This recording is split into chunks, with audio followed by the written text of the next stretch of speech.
The proceeding will start shortly. Order, order. Welcome to the meeting of the Culture, Media and Sports Select Committee. Today we are focusing on independent production as we continue our inquiry into British film and high-end TV. Before beginning, do any members have any interest to declare? No? In which case, we're delighted today to be hearing from James Hawes, who is the director behind Slow Horses and, of course, the recent brilliant film One Life. Vice Chair of Directors UK, has just wrapped his latest film. So we're really, really grateful, James, that you could find the time to speak to us today. And I'm going to kick off the question. So you recently directed your first feature film after very many years of working in TV. It's a journey that a lot of people would like to make, but can you describe to us about how it happened? Slowly. And part of that has been about the power of television recently, and of high-end TV particularly. That's been a great place to innovate, to create, to play. It's been something which we'll touch on, obviously, that this country is very good at. So people dream and have an ambition to move into film. It's difficult, obviously. It's hugely competitive, more money's at stake. Making that leap is traditionally difficult, and with respect to some of those behind me, there has been a certain sniffiness towards people from television historically, much less so more recently. So I think high-end TV has enabled that move. You tend to have been working with far glossier cast, more grown-up cast, bigger ambition, bigger budgets in television that give producers confidence that you can probably make that step to the big screen with less risk. And so we've been beginning to take evidence for this inquiry, and the theme that's coming through is, while there is obviously huge investment in our production facilities from overseas, in some cases it's about the struggles of British independent film. Would you be able to talk to us at all about that? Yes, to some extent.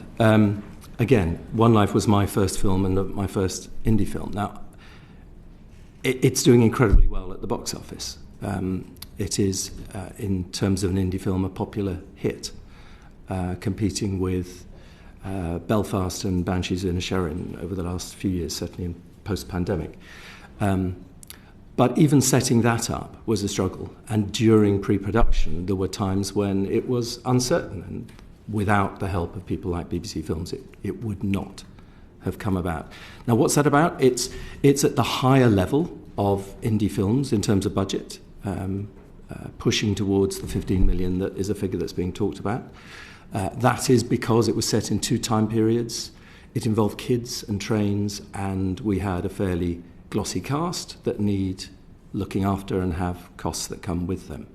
So ambition tends to come at a price. And meeting that ambition and convincing people that this was a film that would sell beyond its Britishness is a key factor. But with regard to getting the film made in the first place, I mean, if you were to have made that film 10 years ago, easier, harder, same? I'm going to defer on that, because being new to film, you should ask that question really of some of the people who are coming up later. What have your experiences in TV, given that there's now a sort of segue between high-end TV, or TV in general, and in particular high-end TV and filmmaking that didn't exist so much many years ago? What do you say, what were the skills that you learned along the way that have prepared you now to be able to go into filmmaking? I think it is about ambition and scale as much as anything else. I'll speak again about the quality of the technical and creative skills we have in this country, and this committee is well versed in that, but it is really special. There was a point in the sort of 2010s when the BBC, particularly Channel 4 to some extent, were making films at that point for BBC 4, single movies. I did one about Enid Blyton, there was one about the Chatterley affair, there was one about Kenneth Williams, and they really punched above their weight. And for the first time, big screen cast were being attracted to the small screen in a way that hadn't happened for a while. And that divide between TV and film began to be bridged. I think that was a key moment. There were then some big television series, not necessarily all here. House of Cards was one, Game of Thrones was another, that proved that in these islands we could make big, ambitious television with scale, with huge scope, and to accommodate bigger budgets. So that started to, literally the setup, the number of people you'd have on set a day grew exponentially. You could start to imagine bigger stories. You could start to be really quite wild in your imagining of the possibility, where you could take something to. Previously, you were very much in a room looking in. Suddenly, you could go outside in a way that wasn't the case before. And you could think more internationally in terms of the types of stories you would tell. With regard to that international viewpoint, to what extent would you say that influx of international investment has impacted your career? In various ways.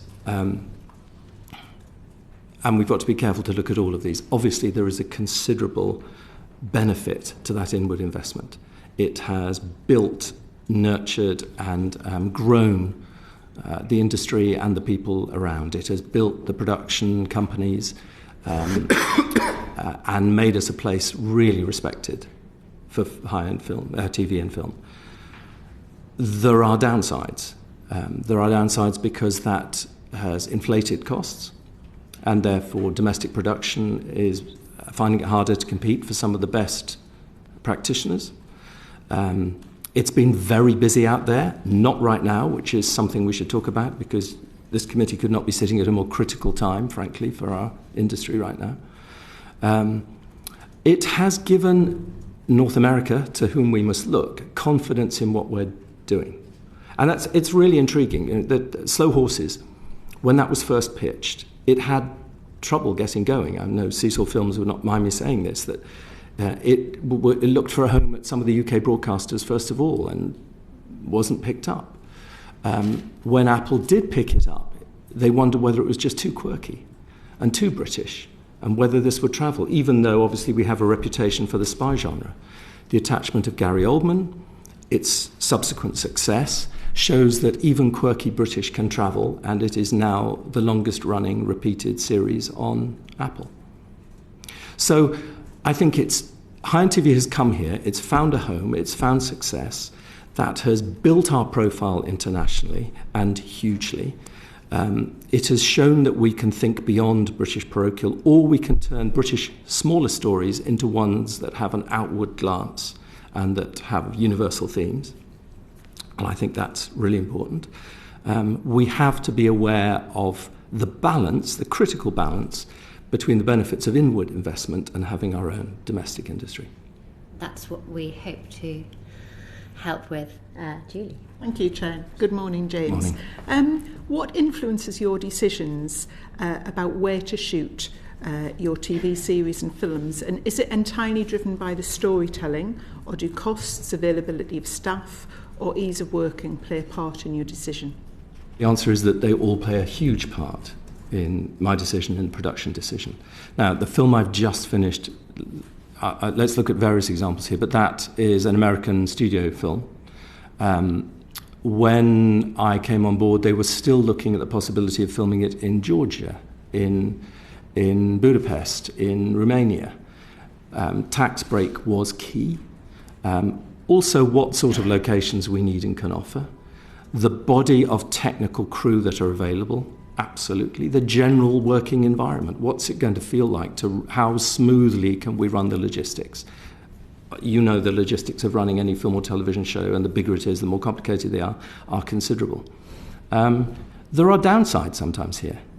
I've worked in production hubs from Prague, Budapest, Cape Town, recently back from Marseille and from Istanbul. I was frustrated on Slow Horses at times where permissions would not be granted for film locations. Some film offices are far more welcoming and enabling than others. It's not a general, not seen generally, especially in London, as that we're a film-friendly city in that way.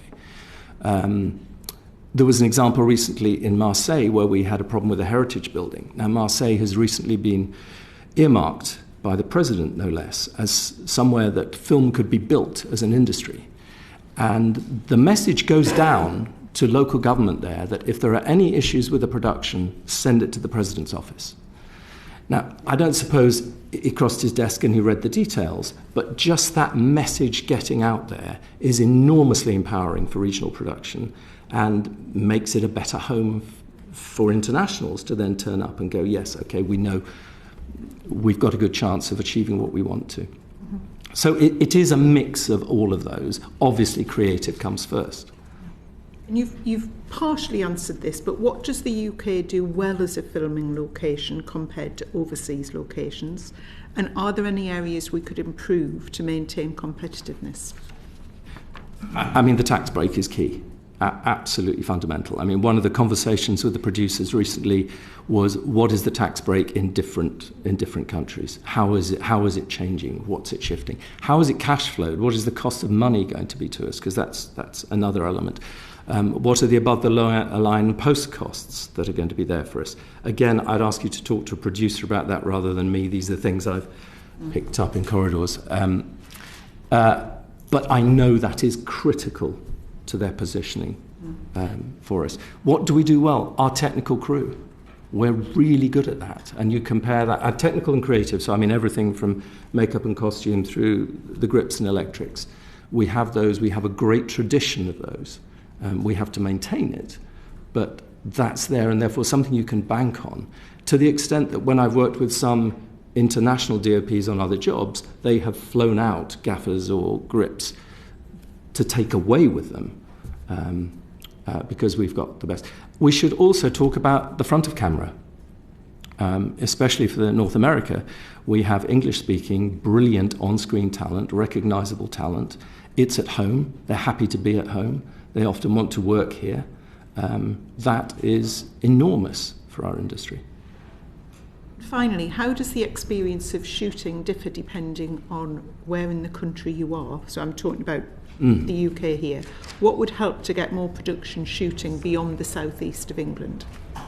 Mostly, it's about logistics. Again, without wanting to tell you what you already know well, but the logistics of moving a production of 200 or 300 people sometimes to Cornwall, where I come from, the transport, the accommodation, and then moving them from wherever they're staying to the hotels. Just every day, a producer once said to me, look, James, it doesn't matter whether you shoot fast or quick or well or badly, I'm still counting £50 notes at the same pace all day, every day. So we plan for efficiency. We plan for maximum creative time. So that's absolutely a feature. Of course, having some studios, some hubs is useful. Whether you can always sustain a hub, we have some fantastic centres. If I look to Glasgow, where I've worked, because that was once, is still a mini BBC, the culture is there and the blend of production facilities are there to enable a production to feel comfortable. So it helps. Logistics is great. Local film officers who are proactive and will enable is really important. I hope that answers to some extent your question. Thank you. Thanks, Julie. Alex? I have one question. So we're coming up to the budget now, 6th of March. You talked about tax credits, but if you were in the lift with the Chancellor and you wanted to ask him what contribution they could make in the budget to the film industry, what would you ask? It's got to be about tax credits and tiered tax credits that are the mix of enabling television, high-end television and film, as well as British domestic film to punch its weight in a way that we have done. I mean, I've been talking to some of the people, for instance, who've enabled One Life recently. It's punched above its weight. I saw the January session that you held here, and we talked about Barbenheimer and what that began to do to cinemas. Even in the last 6 weeks, the beginning of this year, there is a sense that we're getting close to pre-pandemic levels. And if you look at the films that have recently been out, international films, but also British films, any one of several could have won that BAFTA the other night. It was a pretty strong lineup. We need to make sure that those voices are still being heard. the support of the indie film sector is not just, it's about our culture, it's about finding a way to express Britishness, to tell stories to ourselves, something that I feel is going to be harder and harder to do as AI becomes more a thing, and I'd love to touch on AI at some point. It is about the pipeline. We touched on how I got to do what I do. The path I trod is gone now. The landscape is disappeared. So the importance of independent film as a development for ideas, for talent on both sides of the camera, for trumpeting British culture, telling stories to ourselves, we are essentially storytellers, is huge. And I think the biggest practical thing has got to be down to those incentives. Thank you very much. We are going to come to AI, but first of all, we're going to come to Damien. Yes, well, I'll restrain myself on AI and talk about the strikes, which clearly were had a huge effect last year. And are they still having a lingering effect? Huge. So let me give you a personal experience there as well. We were 6 weeks into this American film shooting here on July the 14th, and we were shut down for 4.5, nearly 5 months. Not a penny was spent in the meantime. That was a decision made by that particular studio that there wasn't even any editing allowed, nothing. Everybody was sent home. The vast majority of my crew did not work then during that period. I hear figures of 75% of the industry out of work during that period. You may be aware that there was a news piece from Beck 2 over the weekend and then again repeated at an RTS speech the last couple of days about partly the legacy of that. And it has been the double whammy, the perfect storm that's been talked about of pandemic and then the strikes. I think that tells us something at the moment about our reliance on inward investment and that there wasn't enough equity-based work, domestically funded work, to sustain the industry in between. And the knock-ons are huge. I'm sitting in an edit suite in Soho at the moment, and there are a lot of people seeing when's the next job coming. Now, there is an uptick. This is a vibrant industry, but we go through these phases. This is an industry that is going to be in demand in the future. It's one we're very good at. But we need to help build in resilience, and we need that resilience to be domestic. I'm going to come on to resilience in a second, but what's happened to that? I mean, if you say 75% of the industry was sort of out of work for 6 months, basically, have people left the industry? Some have, especially the juniors, which is, of course, a worry at a time we're trying to recruit more in. I can't pretend that it's been other than rough for a lot of those people. That and understanding that they are freelancers for the most part, so there is nowhere to fall back on. So they've literally gone off? Some are literally going off. Now, there are electricians who can go and be electricians. There are makeup teams who do get other jobs, but they will come back if they can. What, you think, yes, they want to work? Yes, they want to work. When it's working, it's fabulous. When it's working, it's thrilling. We're all nutty enough to want to do it. And it will push through. But we have been hit by a couple of big side blows. So, I mean, you talk about resilience and an industry that's by and large freelancers, front, behind the camera, everyone. It is the original gig economy. How do you make that kind of system more resilient? I think above all by variety. I think that's how individually I've made a career resilient, is by zigzagging as you go.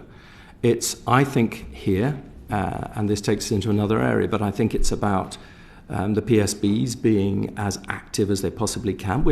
The other thing we've got going on, obviously, is a huge shift in the streaming marketplace, the terrestrial marketplace. I think it's being clear that we're not utterly reliant on inward investment, that we are making programs for our own market as well. I think it's about helping those freelancers. I'm not suggesting we suddenly provide income for them in the data, but if I look at France or Ireland or South Korea, think of nations that we know for managing to sell their culture very successfully abroad, they all have systems for supporting creatives who have proven themselves to be in the industry in periods where they're between jobs. Now, one of the ways to do that here is to protect IP actively for all the rights holders, for the creative authors, that we have that there as part of our... for me, it's been critical that it's part of my R&D fund. It's bridging the gaps when I'm holding out for a better job or waiting in between just any job. So part of that is protect IP so that people, individuals and smaller companies, have some sort of bank to fall back on. When you say protect IP, do you mean, as it were, legislating to protect IP, or just somehow altering the terms of trade, particularly with the streamers? Both. Terms of trade, particularly with the streamers, where currently it is a buyout. We have seen not just income, but our access to the success of our programs, and that's what it's about, is if we make a program that sells well around the world, that we benefit in part of that. The streamers offer buyouts. That system, and that's something that, for instance, Directors UK is actively talking about at the moment and looking for difference there. That is how we support our creatives. That is how we support the authors.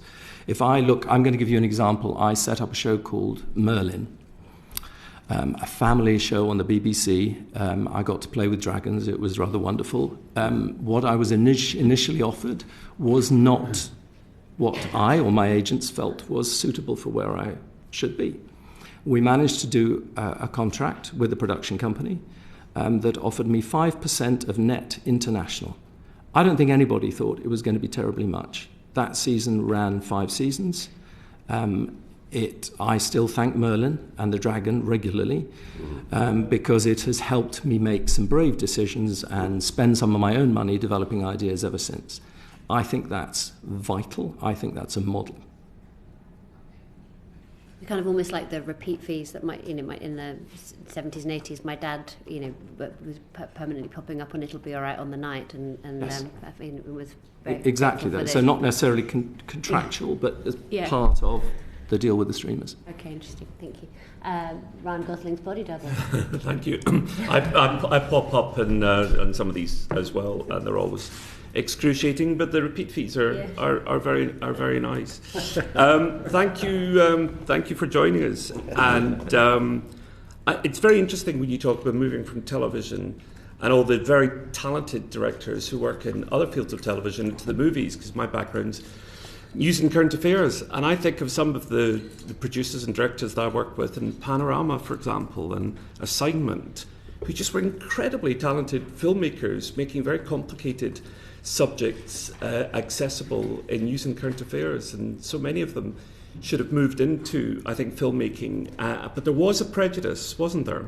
Yes, but many did. I mean, my second ever job was in news and current affairs at Lime Grove on That's Life. That's where I started, in Lime Grove. Which people forget was part of news and current affairs, but there we were. And it's really important to talk about that route, which is something the public broadcasters gave us. Paul Greengrass, Charles Sturridge, Susanna White, many others came from that sort of broadcast experience. Think of Mr. Bates versus the Post Office, directed by James Strong. He started making news inserts at HTV. Directors at the moment of hit shows, currently on Netflix, began within Channel 4, as part of the staff there, making short films. I think it's, again, I'm going to use the phrase storytellers. It teaches the discipline of how to tell a story. And you had to do it in a very tight Yeah. budget. I remember sometimes when I worked in Newsnight, and they would say, it's 5:00, cancel your plans, you've got to have a film ready for 10:30. Yeah. And we'd have to do a hot switch. We'd still be editing the second half of the film as the first half was being broadcast. I mean, it was terrifying. I worked with Ken Loach's son on Watchdog and many others who are really talented. But that's not what I wanted to talk to you about. I wanted to talk to you about AI. And AI is post my time in television. But I've been following it very closely. And you said, I do hope we get to talk about AI earlier on. How do you, let me ask just a very obvious and general question. How do you anticipate that AI will affect filmmaking as we go forward? I know that actors in particular are terrified about the long-term effects on their profession. Where do you see things going? If you'd asked me this a week ago, I would have given you perhaps a more tempered answer. I saw something on Thursday that makes me think the changes are coming dramatically and very, very soon. What was that? Can I come to that in a moment in the ways of holding my dramatic reveal in a moment? This is a trailer. This is a trailer. We at Directors UK held a forum not long ago about Doctors, the BBC show that's been cancelled, and the concern there was that it has been such a vital training ground for many, many people coming through. Another one that's gone. One of the members there started talking about AI, and it sent me investigating into how long it would be before a show like Doctors can be made entirely by generative AI. And I took a poll with various VFX people. And it shortened. I then spoke to some of the legal team who advised SAG and Writers Guild over the summer ahead of coming here. And the best guess is between 3 to 5 years. Somebody will be able to say, create me a scene in an ER room where a doctor comes in, he's having an affair with a woman, so they're flirting, and somebody's dying on the table. And it will start to create it. And you will build those. And it will be generative AI. Now, it may not be as polished as we've been used to, but that's how close we're getting. And I found that hard to believe for all the creatives involved. I believe the genie's out of the bottle. I believe we have to live with this. I think it also is incredibly enabling. I think there are all parts of storytelling and British storytelling that can be fueled and enabled by this. But we have to protect the rights holders now. We have to protect those whose copyright is being scraped and scoured to form some of these things. And then last Thursday, something hit the internet called Sora. And it's by one of the companies called OpenAI, and they're all Silicon Valley. And the expert I was talking to said to me, I thought this might happen in 18 months to 2 years, and suddenly it's here. And to describe what it is, again, text generative, so somebody has just typed or spoken into a machine, give me a scene of a woman in Tokyo walking through a rainy street, and it produces it. It's not library footage assembled, it is digitally produced. It's not live action perfect, but it's pretty damn close.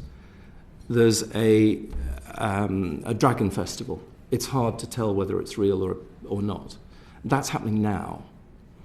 So I think protections need to be now. I think we need to be meeting regularly and actively and angrily defending our creatives. Are we being Luddite?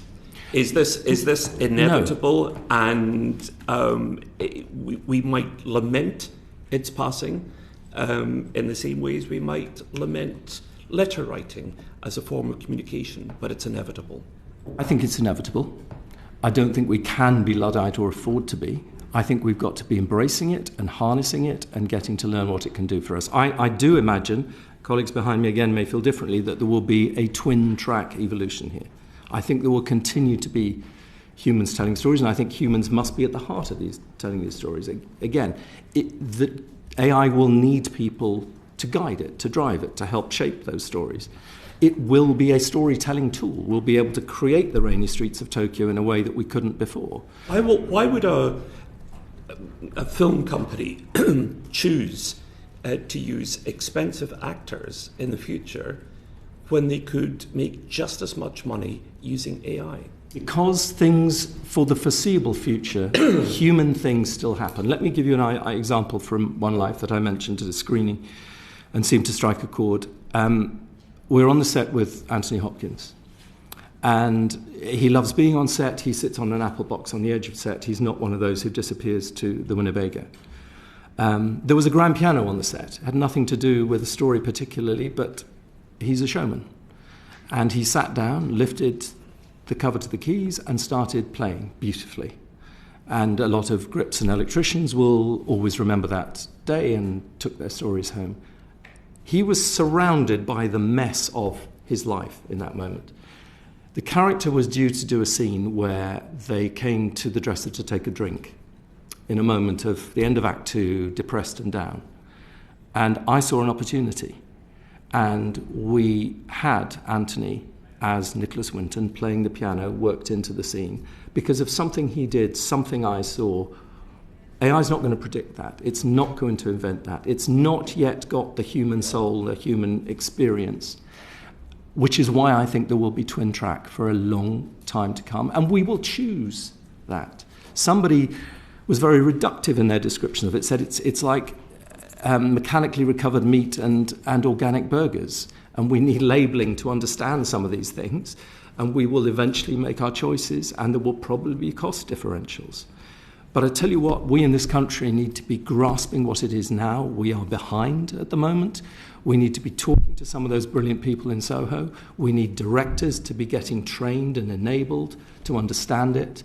We need writers and other creators to be doing similarly. And that's something that you guys can help with. As a vegetarian, I hope we move beyond that to burgers that don't involve any animal suffering. It must have been incredible for you, having started out in Lime Grove with That's Life, then to end up making a film about the life of Sir Nicholas Winton, who, of course, famously was revealed on That's Life episode. And I'm now proud to be a member of the That's Lifers WhatsApp group, which Esther has allowed me back onto. Why did you? Why you because I worked back on it? You plotted your copybook. No. But I was only briefly there, and I'm told I was a dreadful researcher, but have become a better director. Thank you, Esther.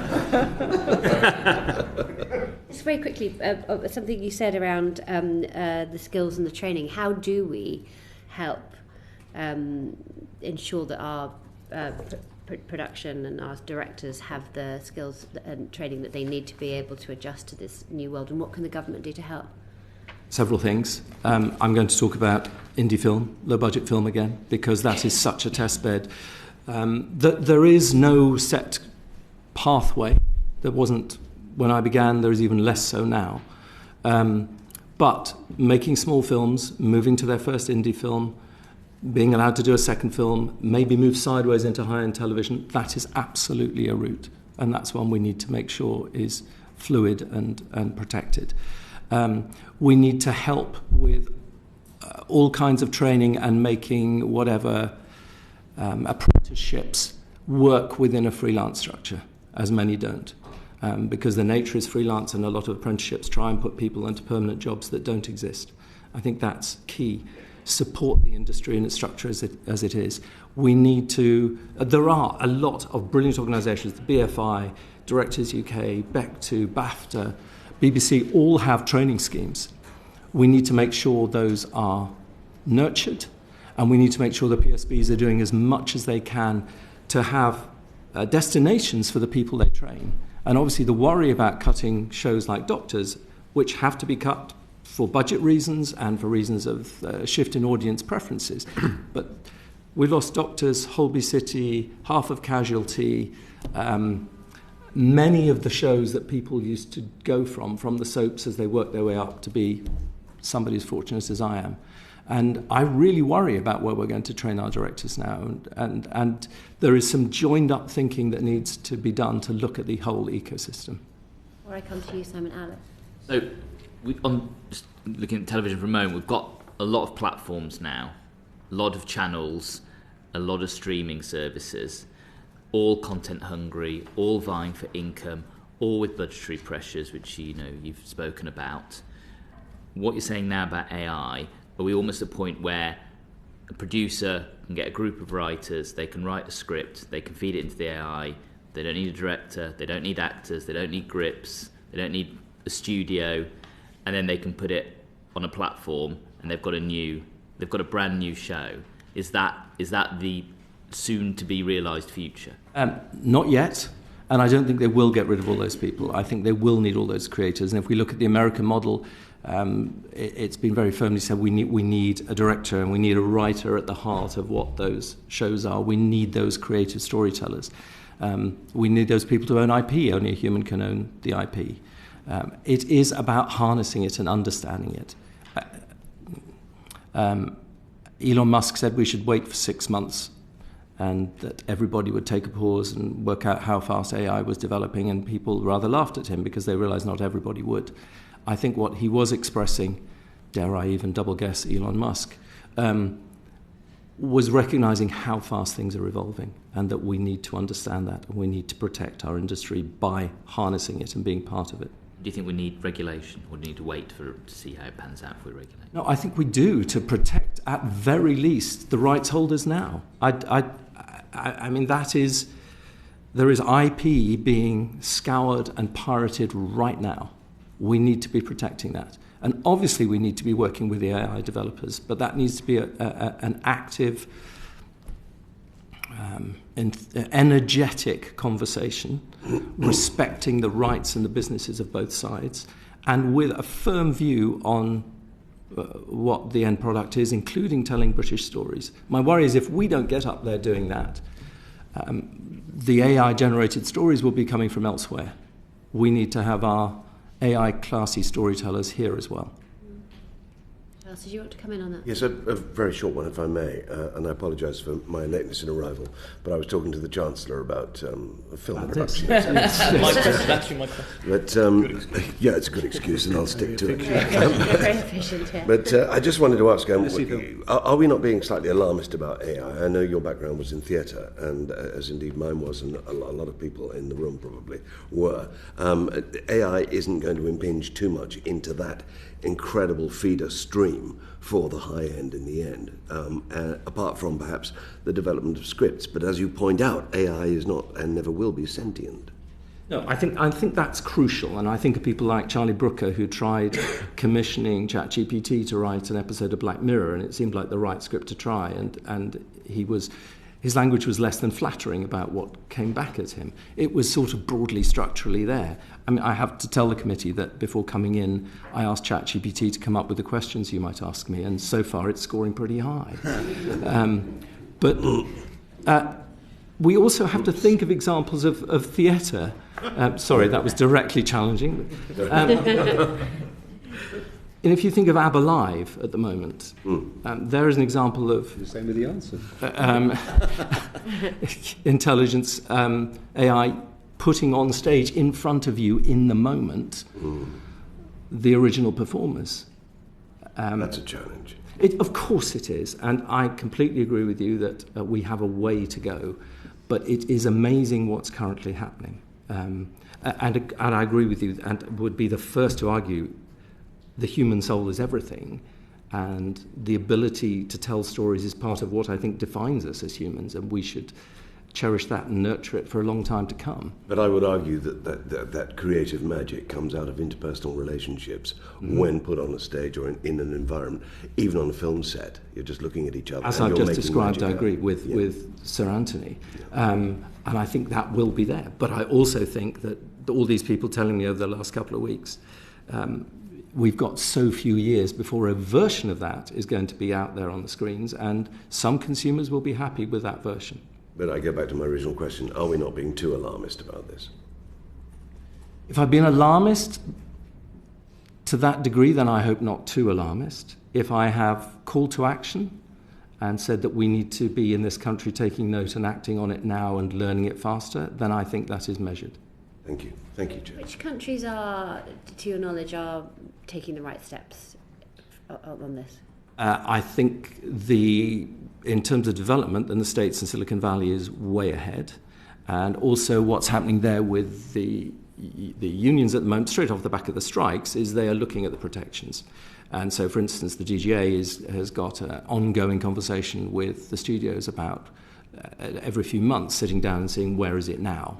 What do we need to change in our drafting? And a lot of this will come down to the drafting of the agreements, how we protect an actor's performance. I already, just perhaps to go back on that previous question, in Soho now I could hire a company who could come into my cutting room and I could say the performance of this actor is a bit grim. Can you cheer them up a little bit for me? And they could manipulate the face and the voice to such a degree that you would not know that was changed. So that is there. So that is an element of AI. Again, that can be protected in contract. Those sorts of things need to be in place. Who will win the Best Director Oscar? Did ChatGPT put that one? No. Excellent. No, I didn't do that. I have a fair idea, but that would be inappropriate insider dealing. Could be you. And so who should be driving, sorry, before I get to Simon, who's been waiting so patiently, who should be driving those sort of changes, not the Best Director, who should be driving the changes that you're seeing in the States? Who should be driving that here? Whose responsibility is it? I think it's got to be a combination of industry stakeholders and government. I think we've got to team up. Now, I know that the BFI, for example, has got a working committee on many of these things, and as they have in training at the moment. I think that's something that we've got to all join together on, and that's how big I think this is. Last but not least. Thank you, Chair. We've seen a big debate over the future of public service broadcasting in the last couple of years. And anecdotally, and it might be because, although I'm not that old, I feel old when it comes to looking at the media and the way that it's changed and the way that programmes are commissioned. I don't see as many original dramas, original comedies coming out of public service broadcasting anymore. That might be just my interpretation and what I view, my tastes may have changed, etc. But have you seen a commissioning momentum change away from public service broadcasting towards, for example, the big streamers? If you have, what's that been like and what's the impact? Yes, there has been a considerable. Now, obviously, a lot of that is funding driven. We should talk again about Mr. Bates versus the Post Office, yes. A programme that very, very nearly didn't happen, as you probably know, and that's quite publicly talked about. And the reason that very nearly didn't happen was because it was thought too British and parochial. It was not a project that could be co-funded. It was not a project that they thought was going to sell. Now, more than 20 million viewers have watched it in this country, which is a demonstration perhaps to what you're asking for, that if you can produce that sort of content that chimes with people, there's a market for it. But it costs. That cost because it had a particularly large cast. No other reason than that. There were so many people. It cost more than ITV Studios would normally pay for that kind of show without, and this should be a conversation with the studios, but without knowing that they could sell it to help recoup and offset. Does that change the confidence in the industry then? Looking at that programme in isolation, does that not prove that it can be done? And offer some hope? It absolutely does. There are limited slots because there's limited budget and because drama is expensive. I wish we were still doing more. I wish that BBC4 were still doing all those single dramas that would get an audience of 1 or 2 million, but they cost more than could be justified for the audience that they then drew. I would ask that we look at it in terms of its cultural offering, as I know the BBC does, also its training value. That's what I mean by looking at the whole system, the whole environment. There is a feeling now, I read something just over the weekend, that there is an uptick in commissioning coming back again. Obviously, we've had a strange, slightly constipated process over the last couple of years, out of the pandemic into a storm of commissioning to catch up, then a little lull, and the strikes, and a recession. So it's been very uneven. We shouldn't be off-put by that. It will come back. We should be ready for it coming back. Going back to your overall point then, because that programme, which was brilliant, was described as parochial or distinctly British and perhaps a bit inward-looking. No negativity from my point of view, but that's the sort of phrase you used. Do you think the British directors are being hamstrung then, not being able to tell distinctly British stories? I think hamstrung's too strong. It's extremely... The market is commercial. It's looking for audiences. It's looking for the need to co-produce. Russell T Davies said something about the Post Office that was very interesting, that in the end, why did we watch it? Not because we're all wannabe postmasters, but because it was about the little man against the machine. It was the David and Goliath, we think the system's against us. It's finding those stories with those universal themes. to some extent, with limited slots in the domestic market, it is far harder to tell the stories we'd like to tell. And things that seem, even with talent attached, absolute slam dunks, get turned down because we don't think we'll travel, we won't get the deficit funding. Interesting. Did those questions come up on ChatGPT, by the way? Yes. Damn it, Simon. Do better. James, thank you so much for giving us your time today. It's been a great pleasure to see you. Was there any other messages that ChatGPT didn't provide that you feel... I'm going to regret that now, aren't I? No, we've touched on the three things. I perhaps spent too much time on AI. I absolutely believe the deficits are crucial. And I think finding the way to foster directors through and to enable them is absolutely key. And I would want to be part of whatever we can do to enable that. Of which IP is vital. Of which IP is absolutely critical because it's part of what keeps it. It's our R&D fund. Yeah, absolutely. So if there's any other comments or thoughts that you have after the event, please do feel free to share them with us. But we're really grateful for your time today. Thank you very much. Thank you very much. Good morning to you. Can we invite our second guest forward, please? You come on down. Come on down. Not Really? victim, as Nick described them. Yeah, exactly. And I'd like to very warmly welcome our second witness, who is producer Rebecca O'Brien, who over the past 3 decades has been behind so many of Britain's most successful independent films, works aside leading directors including Lynn Ramsey and Ken Loach. Rebecca, thank you so much for joining us today. Have you looked up our questions on ChatGPT as well? No, I haven't. Good, I'm way behind James, I'm afraid. Thank goodness for that then. I'd like to sort of almost like carry on from where we were a moment ago, talking about the power of British stories. We've just heard about Mr. Yates versus the Post Office and the global appetite for distinctly British stories. How do we make British independent films commercial hits and build audiences for them across the world without giant Hollywood marketing budget? That's a very leading question. I think variety is definitely the key, because you don't know what's going to be a success. When we made I, Daniel Blake, for instance, we didn't know that it would be successful in Japan. You know, our films, which, you know, we thought we were making a little film set in the northeast, which was telling a story about how things are for certain parts of the community in our land at that time. We had no idea that it would, you know, we wanted to make it because we thought it was an important story to tell. And we've always had support from European partners to make our films. So they've supported whatever story we wanted to tell. And to make it make economic sense to make our films, we need to sell globally. So when we went to Cannes with the film, we did sell to Japan. We have regular distributors around the world who take our films. But Norio Hatano, who is our Japanese regular distributor, was saying, you know, this story is about us as well. You know, this story resonates not just with your people, but it does with us. And so you never know what story might work. I mean, you know, another example is Mr. Bean, which worked globally. Yeah. You know, it's like you don't know until you've done it, which is why we need to do the R&D to get stories up and running, to just have variety open to us.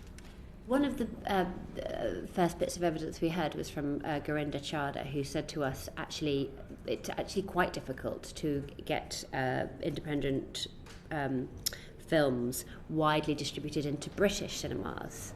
Is that something that you've seen? She was advocating earmarking space in our cinemas for British independent films, having like a best of British screen in the same way that you might have a best of British aisle in a supermarket.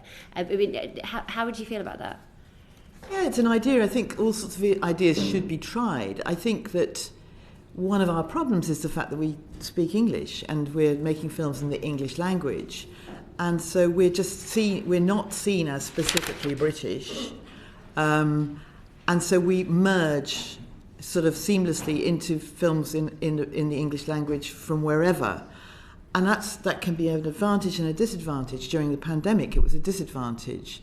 I think in France and Germany, for instance, cinemas did really well on local produce. Indigenous films were successful, and they were able to get them out. They were able to make indigenous films during the pandemic. And I think, and also during the strikes, interestingly, whereas I think it was more, because we're so reliant on our friends across the Atlantic, it was much more difficult for us. I think it's a strange badge, because also people think of British films as being, historical dramas or stories from our colonial past or whatever. There are lots of different sorts of British films, or perhaps a sort of lightweight working title type story. I think it's quite. But actually, having said that, you look at the range of different films that were up for the Outstanding British Film BAFTA the other day. The diversity is incredible. I would be delighted to see a dedicated screen for British film in cinemas. I'm not sure it's the answer. It may encourage people to go, but it may also, people. I think it's great to see films from all parts of the world and not just Hollywood. I think it's, again, this year has been incredible for international films, as we've seen with Anatomy of a Fall and Zone of Interest, and some fantastic films from around the world. I think the more global stories we see, we can then see that they actually are things we want to watch. That sort of global partnership is also increasing, isn't it? Someone said at the BAFTAs on Saturday night that Zone of Interest won Best Film in a Foreign Language and Best British Film, which is seems to be a contradiction. But how difficult is it in your experience for independent producers to get their films widely distributed in British cinemas? And is that different from the rest of the world? I think it's production values. I think, if you make a low-budget film, you can't expect to have huge distribution. You have production values, you have big stars in the bigger films. Independents can't necessarily afford to do that. And actually there is a market failure there, because where inward investment has been incredibly successful for this country, it's also taken away a lot of our talent. It's hoovered it up, and we have to keep on running up and running behind and picking up new talent, inventing new talent to fill the gap, which we're very happy to do. But a lower budget film can't afford to have big British stars, and they're all probably scheduled within an inch of their lives working on Hollywood films at Pinewood. So that is a problem. But we are very happy to work with new actors and find and discover people, and that's one of the wonderful things about my job as a British producer is working with new talent and finding people, which you've done really well at. Damien. Thank you, Chair, and good morning. Is it getting harder to raise finance for the films you make? Yes. I'm in the middle of making a film called Harvest, based on a book, best-selling book, British story by author called Jim Crace. And it is, I've had to go scour Europe to get the funding for the film. And we made it during the pandemic. We were unable to raise money from the US. It's an ensemble, it stars an ensemble of British and one American actor, new talent. And it's set in a medieval village at some point in the past. And it's a week in the life of this community. And strangers arrive and things go horribly wrong. So that's the story. But to make this film, I have it's a UK, French, German, Greek, US co-production. with little bits of money patchworked together from all of those different countries, from their public funds, from pre-sales, from little tax credits here and there. We have a Greek director. We have we filmed it all in Scotland. We had Creative Scotland on board. We had BBC Film. We had we had the tax credit. Lots and lots of funding to be able to do it at all. And remarkably, we've done it. We've had private investors as well, so we've done the whole range. Absolutely exhausting to put something like that together. And if we had an enhanced tax credit, for instance, I wouldn't have had to defer my fee. We'd be in a position where we could now finish the film in confidence. But it's been a real struggle just because we haven't quite got enough money to do it.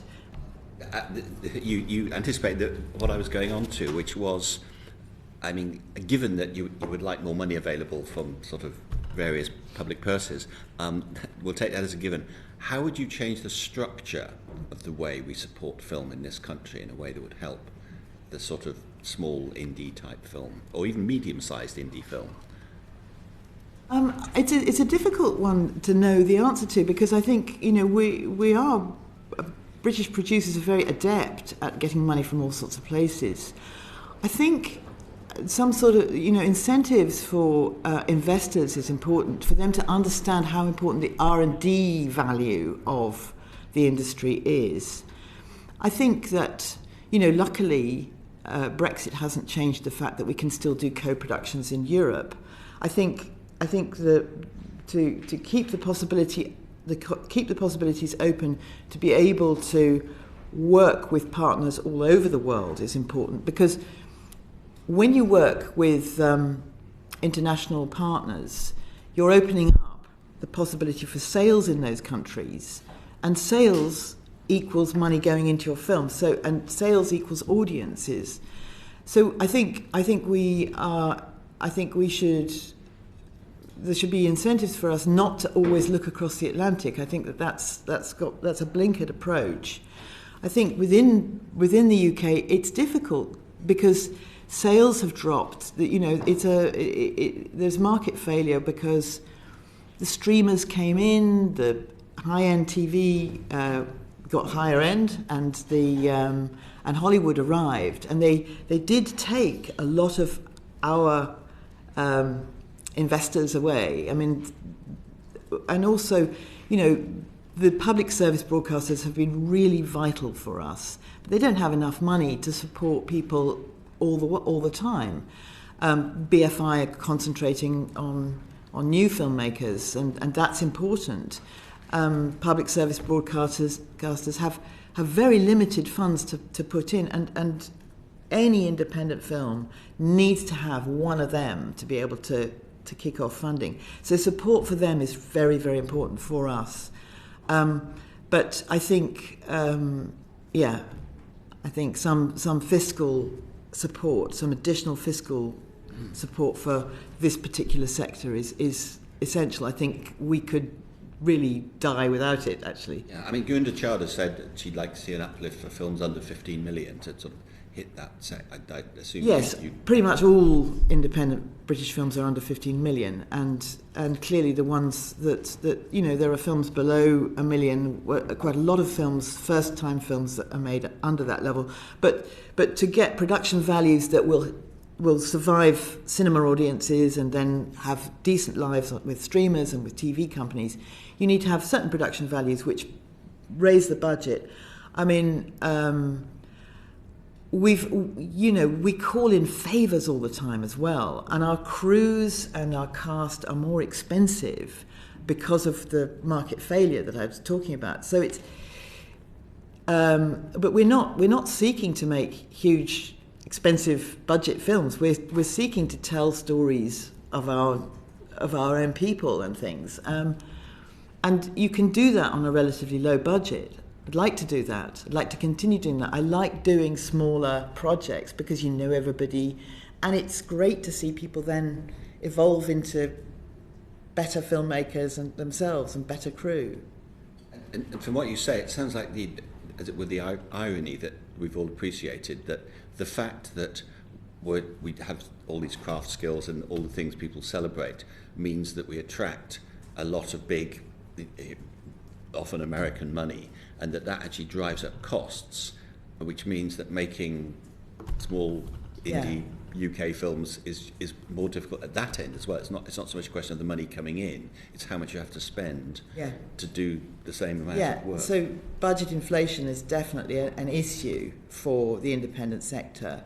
We cannot afford to pay what the streamers pay and what the inward investment people can pay to their actors and to the crew.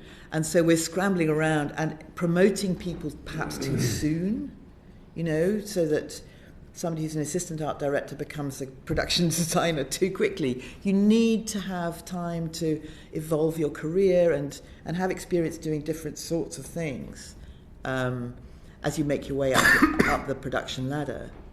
And I think, we could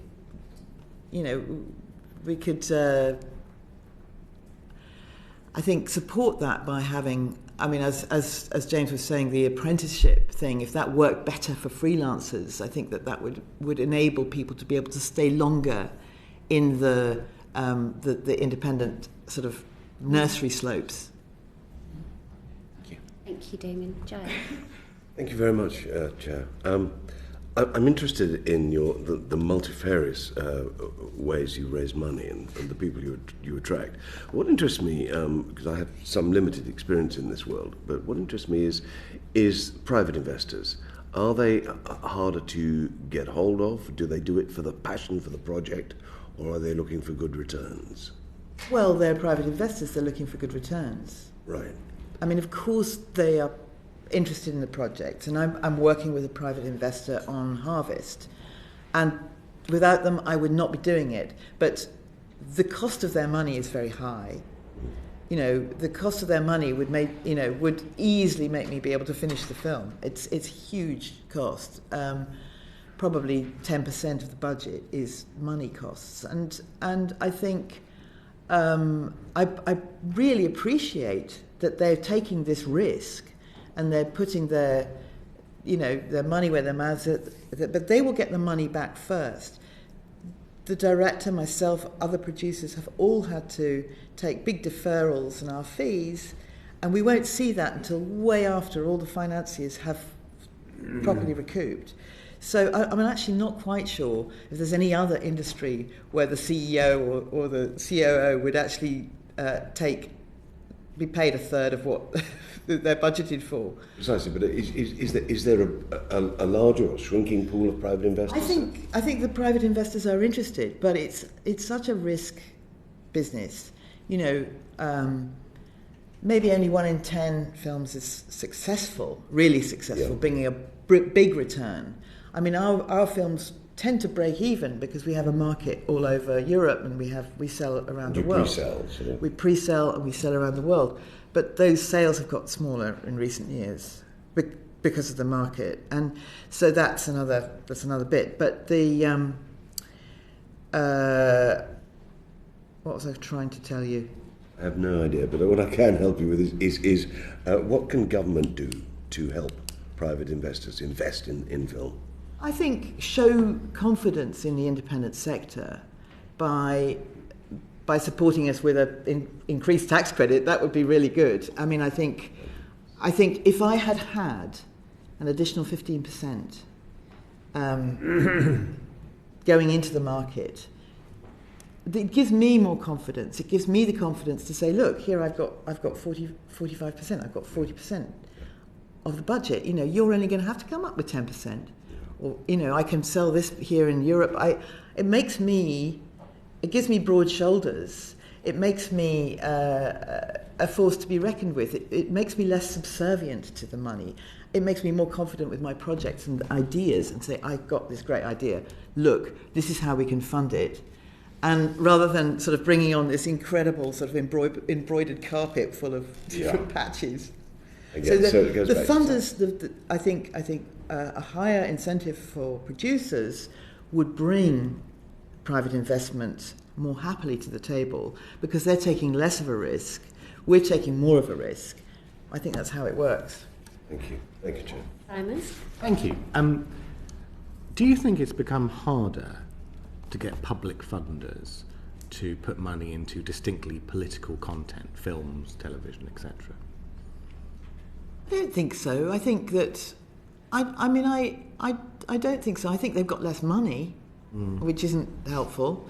The films that I've done with Ken Loach have been publicly funded, partly publicly funded and partly privately funded. I mean, we've had, in fact, our best territory is France, and we've had for the last 15 years we've had incredible support from a French production company we co-produce with and a French sales company, because people in France, for some reason I don't understand why, really like our films.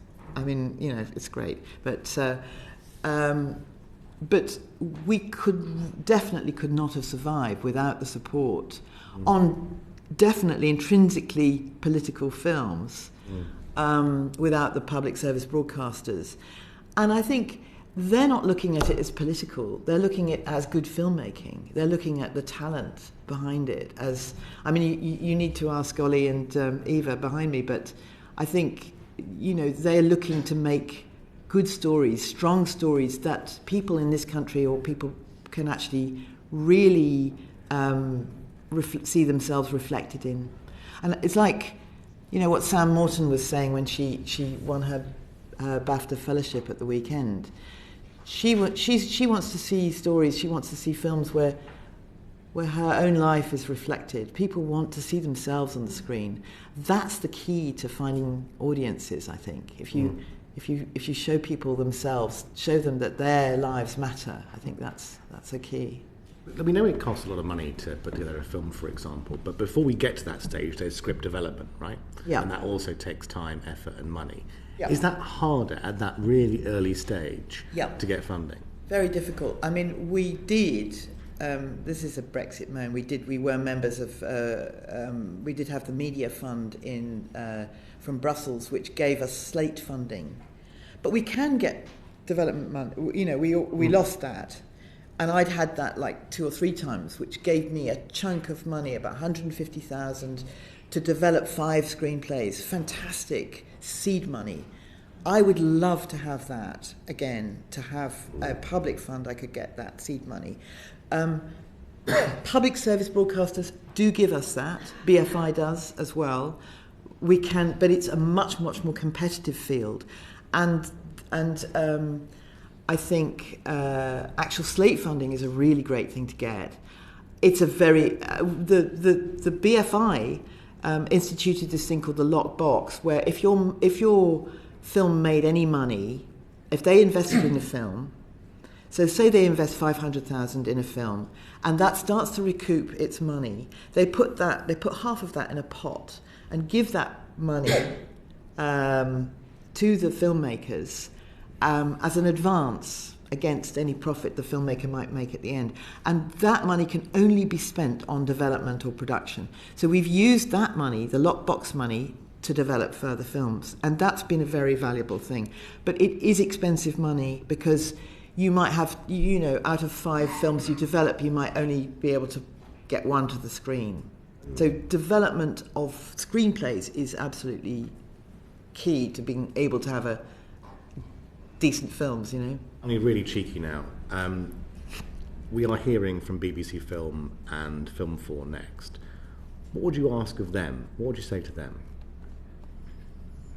I would just say keep supporting in the way that you have. I mean, I'm completely indebted to both. My career from the beginning happened because of Film 4. I grew up in the early days of Film on 4. I worked on My Beautiful Laundrette. I worked on all the sort of early working title stuff. I did, that's where I cut my teeth. Fantastic innovation of David Rose, who ran it first, to take films. It happened because films that were what were strictly independent films were being made as single TV dramas. Film 4 took those, took the talent who were making those and put them on the big screen and made them into exhibitable cinema films. That was a great moment, and so I cut my teeth on that, going into making cinema from that.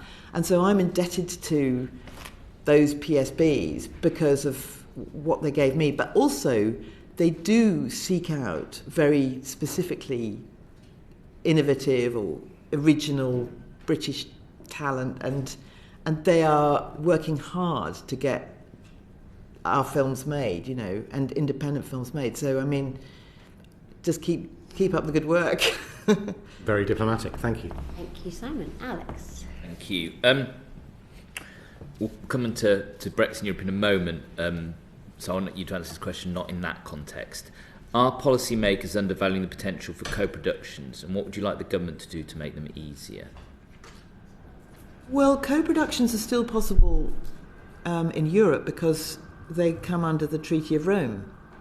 So we are actually still able to do these complex 5 to 10 way co-productions. Every film I have done in the last 25 years has been a European co-production. So that is possible. There are other things that could support. I mean, we could rejoin Eurimage, which is a pan-European fund which supports European film. There are things that we could do, but I think they're almost sort of additional to our search for sort of independent support through the tax relief system, because I think that's something to focus on. There are lots of things that could be done that could help support co-production, of course. The main difference is we have to do carnets now. We have to get visas, and you've suddenly forgotten. We actually lost quite a lot of money on The Old Oak, our latest film, because our leading actress wasn't able to get a visa. We took a gamble. We pushed it to 2 weeks, but we lost, £50,000 as a result of not having a visa. So there are difficulties there that could be smoothed out. But I think co-production is really important. It gives you more territories to sell to. It broadens the market for our films, because every co-production you do also comes with a pre-sale usually. You like on Harvest, I've got Greek co-production, I've got Greek public money, I've got Greek private money, I've also got Greek tax credit. I'm cutting the film there. In France, I've got TV which matches with German TV, so I've got a funny thing going on there, so I've got both of them. It's good stuff. But we need to be open to it, really. Some things you mentioned there, visas and carnets, are the same issues that other creatives like touring musicians are experiencing. So maybe there's something the government could do there across the creative industries, because obviously that's one of our major income earners, export industries. Yes, absolutely. I mean, I think we get 20 visas a year that we can use. And it's like if you've got to really be careful about running out of visas, because you do need to, if you're doing a co-production and getting money from those countries to support your film, you need to be able to do a bit of toing and froing. Okay, so maybe it's more Brexit related. Has the withdrawal from Creative Europe been fully compensated by other initiatives, by UK initiatives to UK filmmakers? No. And is the UK focusing too much on US investments, the loss of European opportunities? Yes. No, I mean, I think the a lot of us independents do work with Europe more. I do think we look across the Atlantic too hopefully. But on the other hand, it's important to have our American partners, because, if I've made a European film, actually, the key way in which I can make my money back is selling it for a stonking amount to the Americans. That's what I want to do. So it's like it's a sort of symbiotic process. Where would you say the barriers are higher for co-production with the US or co-production with the European partners?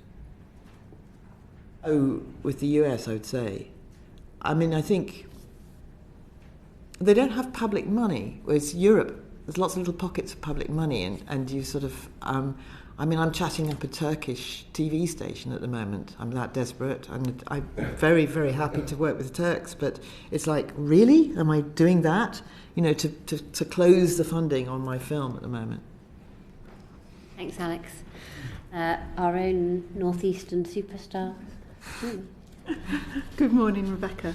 And I want to ask a question about the northeast of England. The Old Oak, Sorry We Missed You, and I, Daniel Blake were all set in the northeast of England.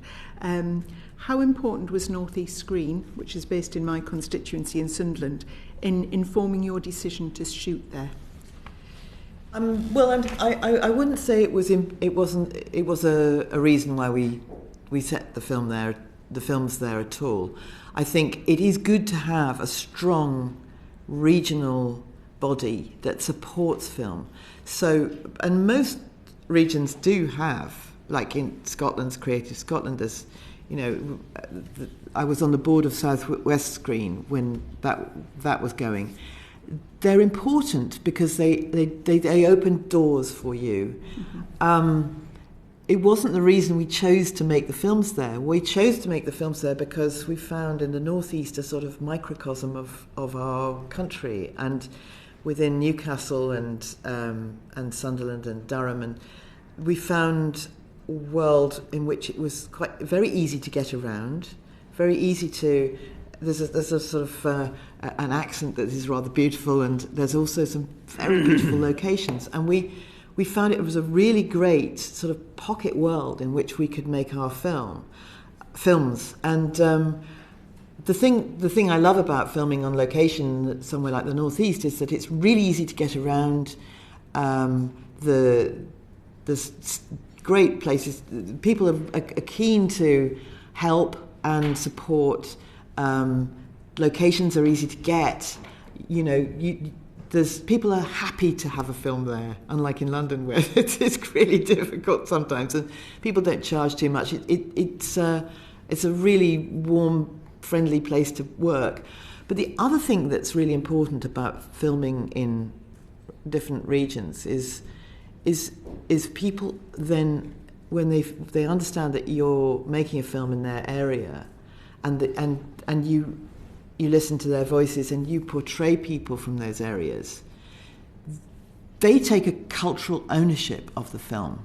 The film becomes a Northeast film. We've had so much incredible support from the local TV people, all the local agencies, including Northeast Screen, giving us access to trainees, giving us access to local authorities and all that stuff, opening doors. That's important. But we would have. It wasn't because of them that we were there. But their help has been absolutely invaluable to the project's inception and creation. And I suppose you've started to answer this, but what, if any, elements of the production process do you struggle to find facilities or workforces outside of London? Well, it's difficult to find skilled film technicians. You can get trainees, you can get assistants.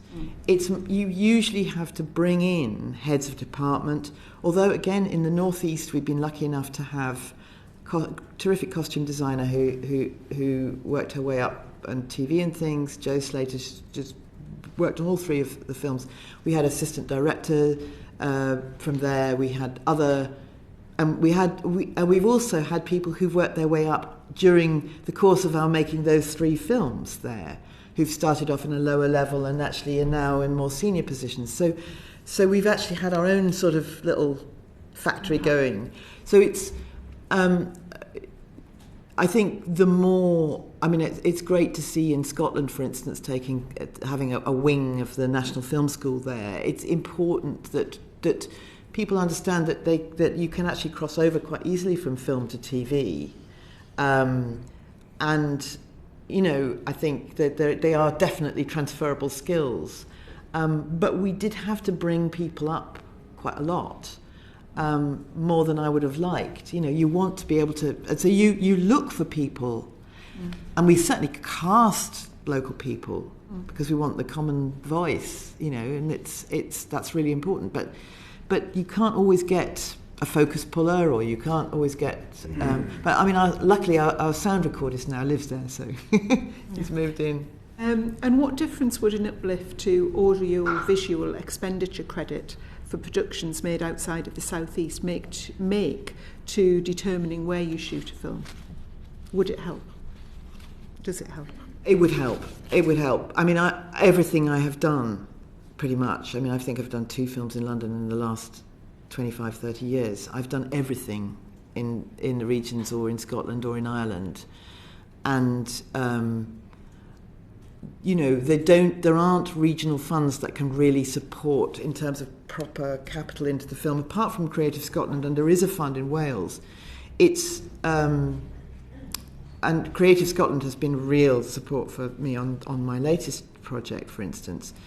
So local funds and local regions can support, but they don't actually put money into it. So if you have value added from additional FTR, then you can definitely, again, feel more confident about setting the film in the place where it should be set. I mean, all of our films are location films, so we're always, wherever we go, creating a set out of the landscape or out of local buildings or whatever. I don't know if I've answered your question. We have. Thank you very much, and I'm pleased you enjoyed your visits to the North East. Oh, we went back twice. Thank you. Thank you, and even further north now, John. Yes, as far north as it's possible to go, Scotland. Thank you very much for joining us. I've noticed you've mentioned Creative Scotland a few times, and it's good to hear that they've been so helpful. Can you tell us, in practical terms, what it is that they've done that has been so helpful? The 16 Films has made 2 films in Scotland last year. One was Harvest, which we shot near Oban, round the back, in the most stunning landscape you can ever imagine. And another, which is a more urban film called On Falling, which we've produced. And Creative Scotland, in the case of On Falling, which is a first-time filmmaker, she's a Portuguese Edinburgh resident and a brilliant short filmmaker called Laura Carrera. And Creative Scotland saw her, helped her with her short films, nurtured the script that then became the film that we've made. So with Jack at 16 Films and Laura being able to develop their project with Creative Scotland, that's been huge. And then they came on board as co-producers. I got a Scottish producer on board to help me with Harvest, because we were going to shoot the whole thing in Oban.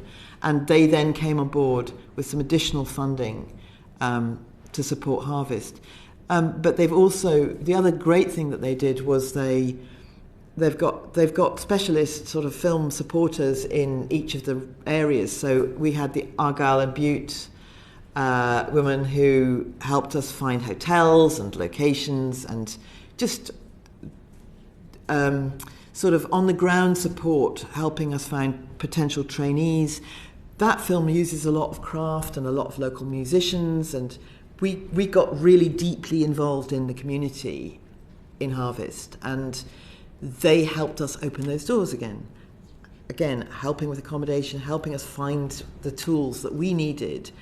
I mean, pointed us in the direction of the Scottish Scything Festival, where we learned how to scythe for our harvest, all those sort of things. So it's how I spend most of my holidays, actually. Well, it's in your constituency, actually, the Scottish Scything Festival. Now I'm embarrassed. I should have known that. Well, that's all great to hear. Tell me, what about the Scottish government? Are they helpful? I know that they're well disposed. I know that Angus Robertson, a former MP and the Culture Secretary, is passionate about film. I've not had any.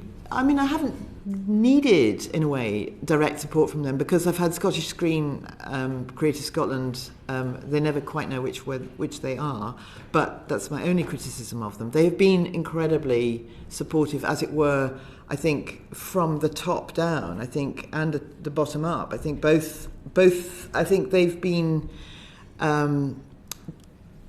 just good eggs as far as we're concerned. And a recurring theme throughout all of this is the difficulty in raising funds. Yes. I was very struck by the couple of times you've mentioned how much you've lost in the chaotic aftermath of Brexit. You said at one point that Brexit had lost you £150,000.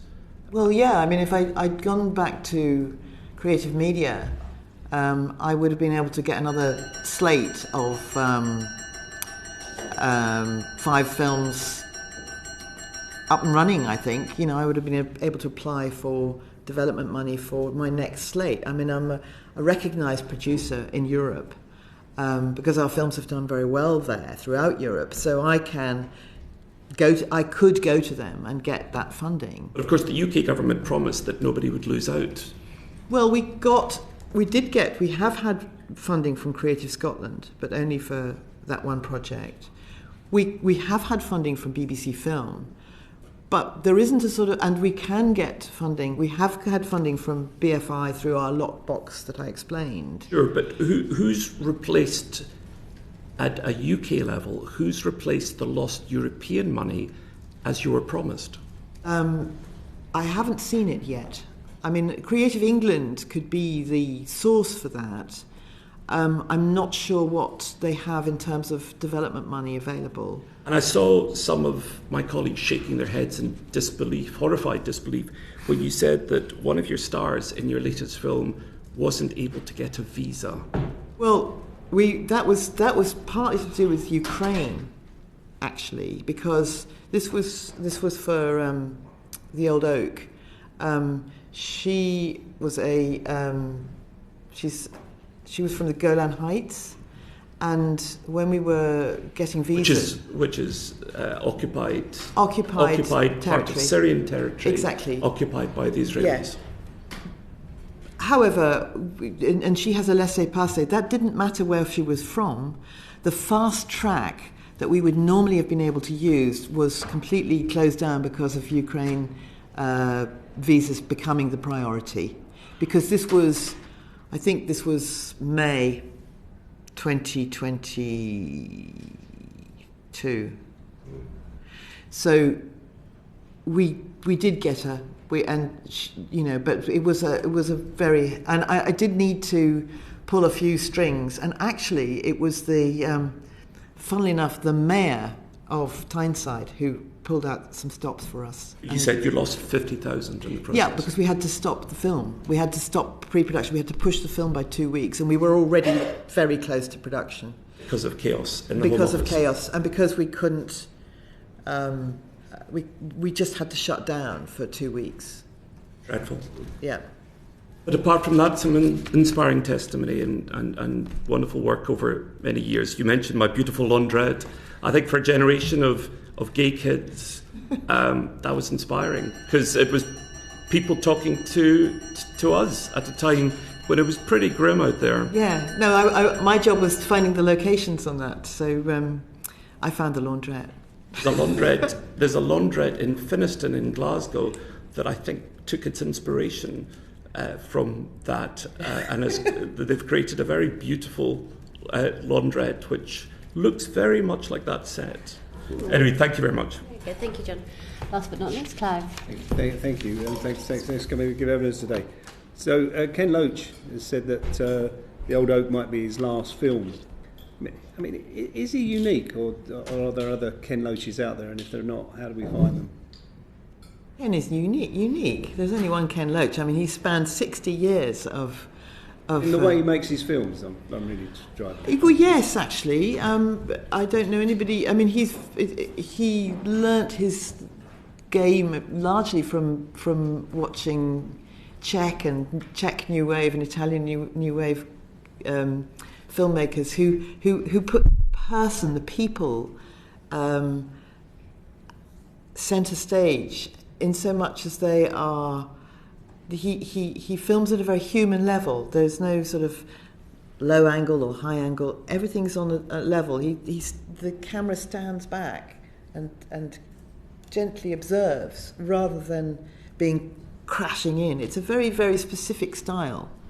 And so there's nobody who really can do it. We've never showed the script to people before we film. We tell them who they are, but they don't know what. So we've always filmed in sequence. So people never know what's going to happen to them in the story. So it's a very unique way of telling stories. But I also have to say that it's not just Ken. It's also Paul Laverty who's written most of the screenplays that Ken has done, certainly in the second half of his career.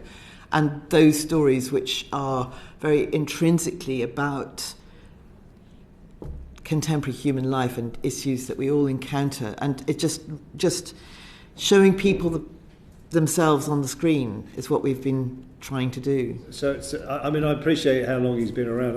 I went to school with children from the workhouse where he filmed Newington Lodge, where he filmed Kathy Come Home. And my friends' younger siblings were with their mum were extras in Kathy Come Home. So from a childhood I've known his work, but perhaps it's setting the bar too high to say where's the next Ken Loach coming from. But where do we get the next talent of independent filmmakers? There's lots of talent, and we've got good film schools. I think that, as James was saying, the nursery slopes where people train in these television programs where they're doing a lot of TV very fast gives them really good experience working with actors. Working in the theatre is important. Just actually not just going straight into independent film is, I think people need to learn their craft, and short films is the other way. So there are plenty of people who want to do it, and there are plenty of short films being made for nothing, and with small amounts of support from some of the public funders. But those are the nursery slopes, and there are film schools, there's the National and there's London Film School who really support those people coming through. But actually getting hard graft experience on telly, doing soaps or whatever, that's where you really learn, that's where you have your apprenticeship. I mean, my own apprenticeship was 2 years working on a multicultural kids TV series, commission number 3 at Channel 4 it was, with Michael Rosen. And that was like making lots and lots of little films about kids and around the country. And that was my grounding. To have that apprenticeship was fantastic, and that was in telly and was really valuable in terms of learning how to do all the bits and pieces that you need to do as a producer. So there isn't another Ken Loach, but there are some amazing filmmakers, and that we're seeing some fantastic people coming through. I mean, he's famous for taking people who've got no background in acting and putting them in front of a camera. I mean, does that make it a lower budget film and easier to fund in any way? Well, we've discovered a few people. I mean, like Martin Compston is one of those people that we put in front of a camera, and we had to pay him to come to the audition. We paid him a $5 because he wasn't interested. He just wanted to play football. So, but Martin Compston has had a big television career, having been in Sweet 16. But does that mean you're good at? You were talking earlier on about having to take local people and train them up. Does that mean that you're a good route into the industry? You still pay the equity minimum, or the equity, or a proper equity, and for the lead actors, even if they haven't done it before, they're still actors and they still get paid properly for doing the role. They might not get paid the same as Benedict Cumberbatch or Tom Hiddleston, but they will get. But they get properly paid for doing their job. Well, you mentioned Benedict Cumberbatch, and of course, famously, I mean, he was absolutely top, an outstanding actor, and but there's been a lot about the ease with which people from certain backgrounds can get into things like acting. Is it the same behind the camera? Is there a class barrier there? I think that there are real efforts to get people from all walks of life behind the camera. It is, I think, there is always this thing of people being, getting into the industry because they know somebody and all the rest of it. They're only any good if they're any good, and they don't last long if they're not any good. But I think there are all sorts of schemes that, I think Creative Skill Set, for instance, really puts a lot of effort into making pathways for people to come into the industry. I do a lot of, I do things like go and speak at schools and things, and there are ways in which people need to what they need to do is find out about the industry, find out that it's not just directing isn't the only job or camera isn't the only job. There are there's a myriad of different wonderful jobs that you can discover. And I think if there are, and Creative Skill Set is finding paths, but I think the more of that is done regionally also, the better, the more roots in. And people, actually so often people from the middle of nowhere are often the most exciting people to work with because they've got they bring their excitement, and they bring, they're not jaded by a system. They just want to work, and they discover the industry. So just last question, to break down those barriers, behind the camera, so that people can get into the industry. Is there anything that's not being done that you think should be done? Well, actually, I think that we're missing out on stuff in the curriculum. Actually, I think that.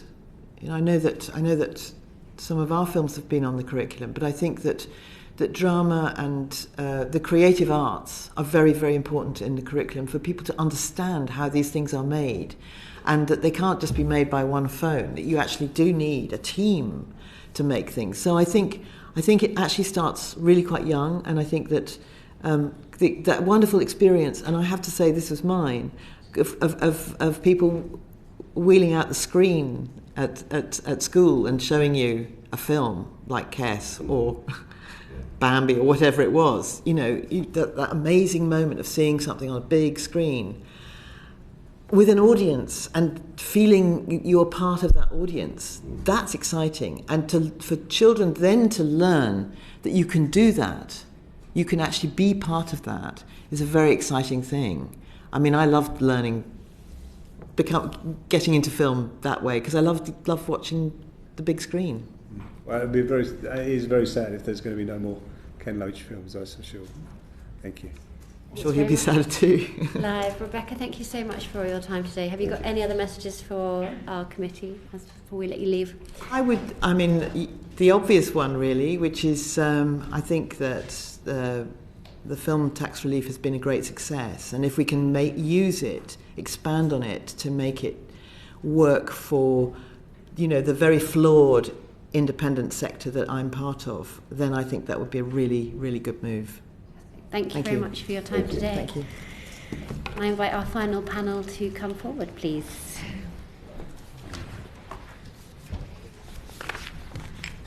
You're happy to kick off a bit? Yeah, you're going to start? Yeah.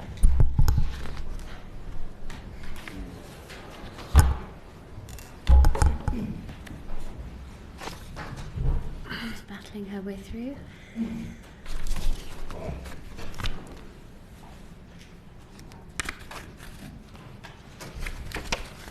So our final panel today is Evie Yates, Director of BBC Film, and Ollie Madden, Director of Film 4, whose silverware cupboard is a little bit fuller today after the weekend's BAFTA ceremony. Huge welcome to both of you. Thank you so much for your time today. We're going to have John kicking off the questions. Thank you very much, and thank you very much for joining us. I think there's quite a lot of concern, isn't there, about Channel 4 and the proportion of programming that's made in Scotland. Ofcom have specific rules, don't they, for the level of production that there should be out with England, and it doesn't appear to be the percentage that you'd expect for the population. How concerned are you about that? The channel's commitment to production in the nations and regions is very significant, and I'm not talking about the regions of England. I'm talking about Scotland, and indeed Scotland. And Film 4 specifically has had great experiences making films in Scotland. Very recently with films like Limbo, and we're about to make another film called Midwinter Break in Scotland. So that's very important to us at Film 4. Yeah, but nonetheless, in percentage terms, as I say, the population of Scotland, just on a percentage basis, you'd expect a higher proportion to be made out with England than is happening at the moment. So I think a lot of people in Scotland feel a bit shortchanged about that. As I say, we look to tell stories across the UK, and it's very important to us that we are telling stories that are, not London-centric and represent the country as a whole and the UK as a whole. So that's something we'll continue to do and continue to look for diversity in geography and points of view and cultures. Yeah, but that's not addressing the point I'm making about the percentages. So you only get 9% production out with England at the moment. That's my understanding. Is that correct? Sorry, You only get 9% of production out with England at the moment. Is that correct? Can you clarify, you're talking about Channel 4's content spend? Well, yes. I'm making a direct contrast with BBC film, who have a 16% out of England quota. And I know Channel 4 is very proud of its diversity, but actually when you look at the figures, to see that BBC Film is making so much more than Channel 4 is in a way quite surprising. We've spent £35 million outside London in the last 5 years, which is a significant number. That's obviously our spend, and that there's a huge amount of spillover spend. In percentage terms, why so much less than the BBC? It's difficult to comment. We, as I say, it's a hugely important thing to us to spend our money. You don't really have an answer to this, do you? In percentage terms, I'd need to come back to the committee on those numbers. I'm giving the figures. That's a very significant difference, and it's, as my granny would have said, it's a fine bird, the puddock. It's great to say that you've this wonderful commitment, but then when you actually boil down the figures and see the huge gap between the BBC and Channel 4, it's significant. As I say, we are committed to spending as much money as possible outside London. We are always looking for. I know you have said that. Eva Yates. I mean, obviously the BBC's doing better than Channel 4. What tips do you think the BBC can give Channel 4 on how to get its percentages up? I don't want to be pitted against each other in this particular moment. I think the work we've done in Scotland recently has been a few factors in that. I think one, After Sun has had a huge impact on what it looks like for Scotland to be making independent film. I think it's given a lot of people the feeling that they could make something similar. I think it was a film which really worked well globally. It was a Scottish talent, it was a Scottish story. Obviously came at a moment when the actor who was leading that role, leading that film, was at a really sort of peak point in his career. I think it's given a lot of people the incentive to be ambitious about what they're making. I think we have a very close partnership with Screen Scotland, and we've partnered a lot with them on projects. We've developed a lot we've taken to them, and equally they've developed that they brought to us. I also think we've been working to build the relationship between BBC Film, BBC Scotland and BBC Alba. We did quite a lot of work at Edinburgh Film Festival. I mean, I'm Scottish also, just to add to that in case you can't hear it in my voice. I can hear it.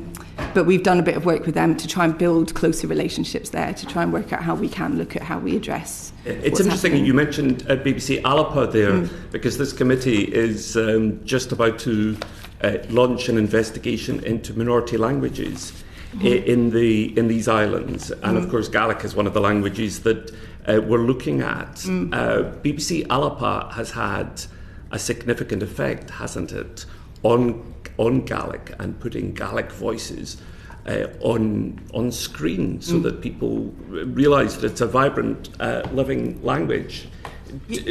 Before I hand back to the chair, what do you think the significance and importance is of film in the survival of languages looking ahead to our next report, especially vulnerable languages like Gaelic? I think film is very important and television is very important. Actually, the work that's being done in television creates a more consistent, generates more consistent content in terms of the scale of what's being made. So it's fantastic that there's work happening there. I think the conversation we're having with BBC Alba now around Gaelic language films is an interesting one, because we're looking at how and what needs to be put in place in order for that to happen. So what we tried to do at Edinburgh last year is bring together talent that was working with BBC Scotland, BBC Alba and BBC Film, so that we could start to see the ways that those different sections within the filmmaking community in Scotland could interact a bit more. So actually people who might be working in Gaelic language in TV could start moving towards working in film. How do you find the right idea? I think a film like The Quiet Girl has been brilliant for Irish language and making people believe that there's actually a market out there for language, non-English language films, native language films that could be successful. So I think it's about finding the right project and the right way to do it, because we want to make sure that we're making things of as high quality as possible and also reflecting the right stories and how we do that. Thank you. Thank you, John. So I don't know if you've seen the evidence that Gurinder Chowdhury gave when she came and appeared before our committee, but one of the things she said was that Film 4's founder, David Rose, had this kind of vision which had effectively defined a new era for British film. I wondered if you could both kind of set out what your vision is for the future of British film, but also how you see us being able to tackle the decline of British film at the box office. Eva, do you want to start? Yeah, I mean, I think in terms of vision, I mean, I think you're all aware of this, but we at BBC Film is we're developing and co-financing projects. So there's also a department in the BBC which is acquiring things. So we're specifically the sort of making arm of the film work that's done at the BBC. We sit within the content division at the BBC. We have 11 million a year to spend, so we have a very modest budget for what we try to achieve. We make about 15 films a year with that money, and we also make short films, but we do that always in partnership with other people. So we don't have the financial ability to cope to solely finance anything that we do. So the partnership model is really, really crucial, and sort of part of why that this, I'm very, very glad to be in this room having this conversation with you all and being able to address how big some of these issues are. I think what I really hope we can get to is a place where there is, and the word has been used already today, but where we can get to a better place of resilience. So at the moment what we have is an incredibly successful inward investment sector, and that inward investment sector has become really vital in terms of its economic value. It's incredibly valuable in terms of the workforce. It's generating a lot of content, but what's happening at the other end of the industry is there's not a lot of funding. There's a lot of people who are leaving the industry. There are a lot of very talented people who are leaving the industry. There's a lot of brilliant new talent coming through, which has been a big priority for us and for Film 4 in recent years. And actually how we keep that talent here, making their stories here and telling British stories rather than telling British stories that they shoot in other countries or telling American stories. I think that's something that we want to really make sure actually we don't want, it feels like there's a break in the pipeline, and how we can make this become something which is really beneficial for everybody, and looking after that indigenous part of the industry. I think that's the biggest thing we hope for in these conversations. I'd concur. I mean, British film has an incredible history and lineage, and in fact this year we're seeing some incredible British films, some we've backed and many others, from The Zone of Interest to All of Our Strangers to obviously Oppenheimer, but the huge, as Eva has said, the huge growth in the inward investment industry, which is great for the UK and great for the industry, has had some side effects, and one of those is an increase in production costs and a difficulty getting cinema screens for independent film. And when these independent films are able to be made, they can reach huge audiences globally. So we're really focused on removing the barriers to those films being made. talk me through about your budgets and the number of films that you're able to back and how that's changed over the last decade. Ollie, could you? So yes, over the last 9 or so years, our budget has annually been around £25 million, and we co-finance, because we, like the BBC film, we always partner with other financiers, between 8 and 12 films on average each year. Eva, what was your figure? So we have a budget of 11 million, which is inclusive of overhead. We use that across development and production, and that has not increased in a decade. Your figures have stayed the same, but obviously costs have grossly inflated. By what sort of proportion would you say? I mean, I think 5 or 6 years ago you could make a debut for 1.2 million. Now I think all of them are costing 3. So what difference does that make to the number of... Does that mean you've co-financed a less amount to the same number of films, or that you co-finance less? I guess what we try to do is leverage our involvement by finding a greater number outside of the building. So on average, if we put £1 into a film, we tend to have to go and find 6, across all of our films, it tends to work out that we bring in £6 for every £1 we spend. So if we spend 11 million a year, we're making the slate that we make in that year might be 60, 70 million pounds in total in terms of all of those budgets. Is that the same, Ollie? Your figure stayed roughly 25 Ours has been flat, so the proportional value that we're able to support and offer has gone down, and that has had an impact, and as Eva says, the cost of making particularly first-time features has shot up, so we're only able to make fewer than we would like to. We make a minimum of 4 every year, but we would like to make more, and it has become harder finding particularly private money, commercial money, to make first-time features because they are very risky, and so that's an issue that we recognise. So you'd have heard the evidence we've heard already today, and you'd have actually heard Alex's excellent question that he asked James at the top of this about if you had the opportunity to speak to the Chancellor ahead of the budget next week, or in a couple of weeks' time, what would you ask for differently, and would additional tax relief for lower budget films make a difference for you? I think it would make a huge difference. What we're seeing in very blunt terms is the cost. There's a gap, a differential between the cost of making these films and the perceived value in the marketplace, and something like a 15% gap, particularly for films under £50 million, which is the budget area that we tend to work exclusively in, would mean the difference between films happening or not, and a couple of other points I want to raise on that.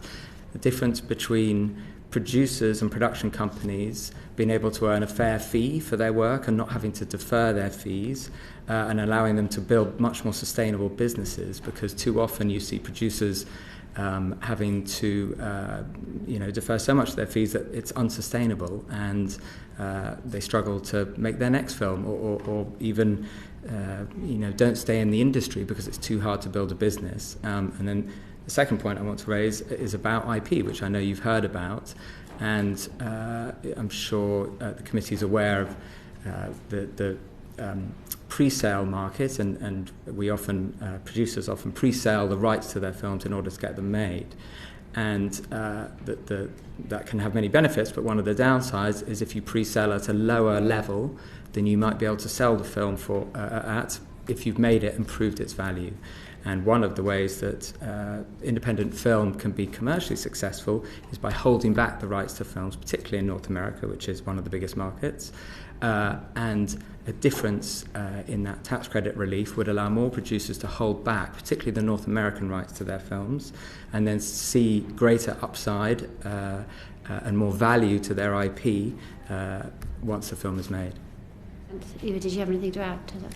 No, same message. I think the tax credit could have transformative effect. I think we're sort of at the point where we are at risk of losing a huge number of really talented people from the industry, and I think there's both an immediacy to that as a possible solution, but there's also an opportunity bring some confidence back into an industry which has really been battered over the last few years between the strikes, the effects of COVID, and the massive changes to the structure of the marketplace. So, and I think the work that has been done by PACT and by BFI and the report that's been presented to you all already around how that work might be framed has had a huge amount of thought and input into it. So I think we're very aligned with that report around how both the bracketing of the budget that's been presented and also the ways in which it might be implemented feels like a really good way to address in the immediate an industry that also needs to think about its sustainability and resilience in the longer term. So in this longest ever elevator journey with the Chancellor that we're all taking at the moment, would that be your key ask? Would that be your... I think that's the primary ask across the industry. I think the industry is pretty aligned on that being the most immediate high impact thing that could be done. As independent producers have found it harder to raise other sources of finance, how has their ask of you changed in this sort of environment? They ask for more money from us. They ask for us to sit in a different position around the recoupment, so it's much harder for us to bring anything back in. The amount of resource it takes to support them through that process is different. I now go to film festivals and spend the whole time meeting other financiers so that I can try and bring those introductions into the British industry and to those independent producers. I don't get to watch films anymore. It's completely different, but I think also our job at the BBC really is to sit side by side with those producers and find every way we can to support them to try and both grow their businesses and help them make the best films that are possible and meet what we want, which is to provide great work for our audiences, to represent Britishness, to think about the cultural value of the stories that we're telling, and to do the best with what we've got. Yeah. Anything to add to that, Ollie? No, I concur. Yeah. Good. We like that agreement. Julie, thank you, Chair, and good afternoon, both. It's afternoon now. What would be the impact of bringing BBC Film and Film 4's output under the Made Outside London quotas on the amount of production taking place beyond the South East? Or would there be an impact?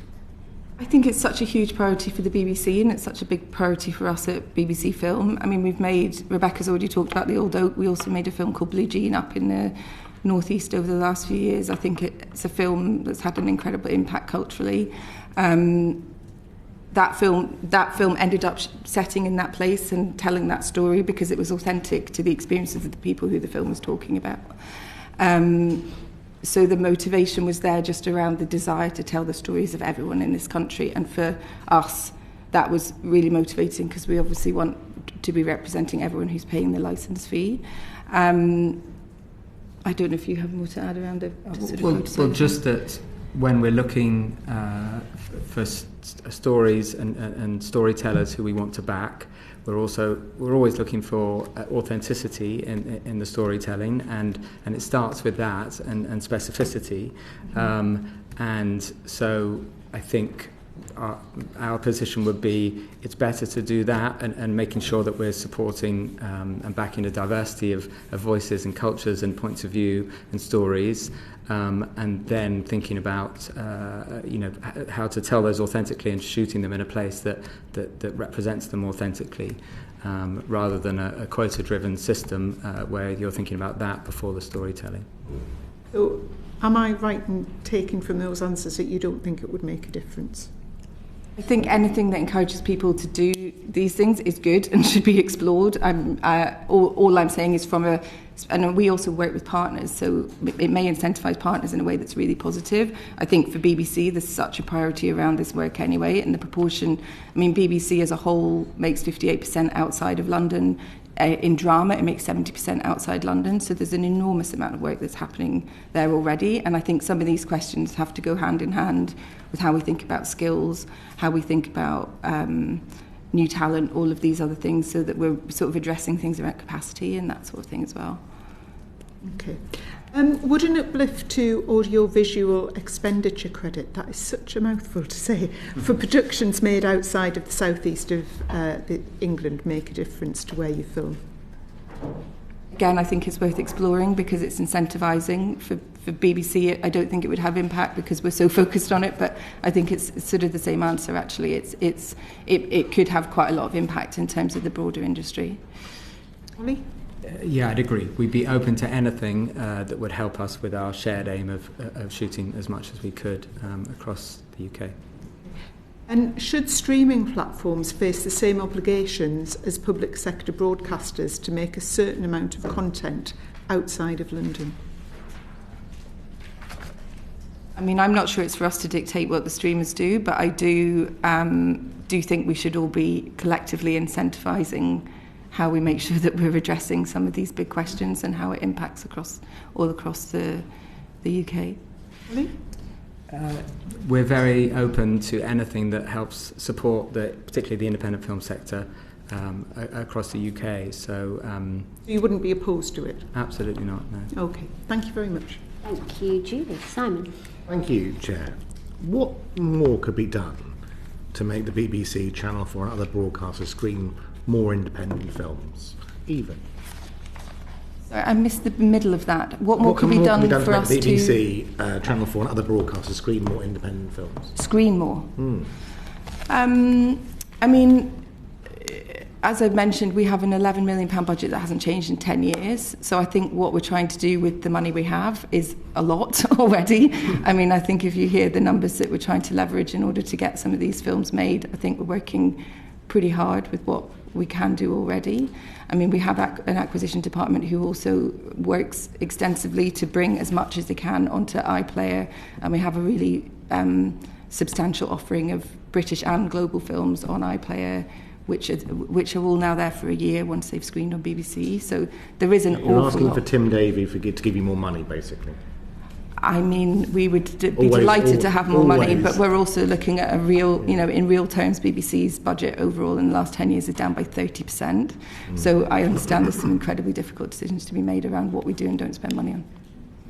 Ollie? Film on Channel 4, both our streaming platform and our linear channel, is incredibly important, and British film is incredibly important. About a fifth of the films on our platform are British, most of which are Film 4 productions. So our priority is making sure we back as many brilliant films as we can that can then entertain audiences on our channel. And there's been huge growth, actually, 40% growth just in the last year in terms of films' presence or viewership on Channel 4 streaming. So it's something we're really focused on trying to grow further. If a film has been rejected at the commissioning stage, then made independently and offered to your channels for acquisition, how is that decision taken and the fees set? Ollie, back to you first. That's something I'd have to come back to the committee on, having spoken to the acquisitions department, because there is a separate department at Channel 4 that looks after the acquisitions of films. Do you mean the value of the acquisition? Yeah, I mean, there's so many factors that go into that around the scale of the film, the perceived viewership of it, the many different things that make it valuable to the BBC. But what we do try to do in BBC Film is make sure that we keep the value within that TV.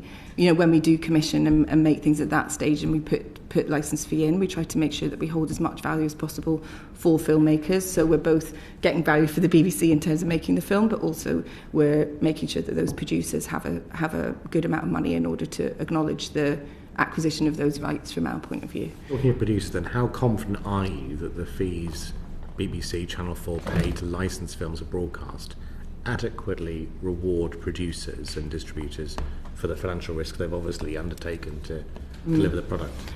That's a bit of a question around partnership, because we partner in everything we do. So the budget comes to us with those fees presented to us.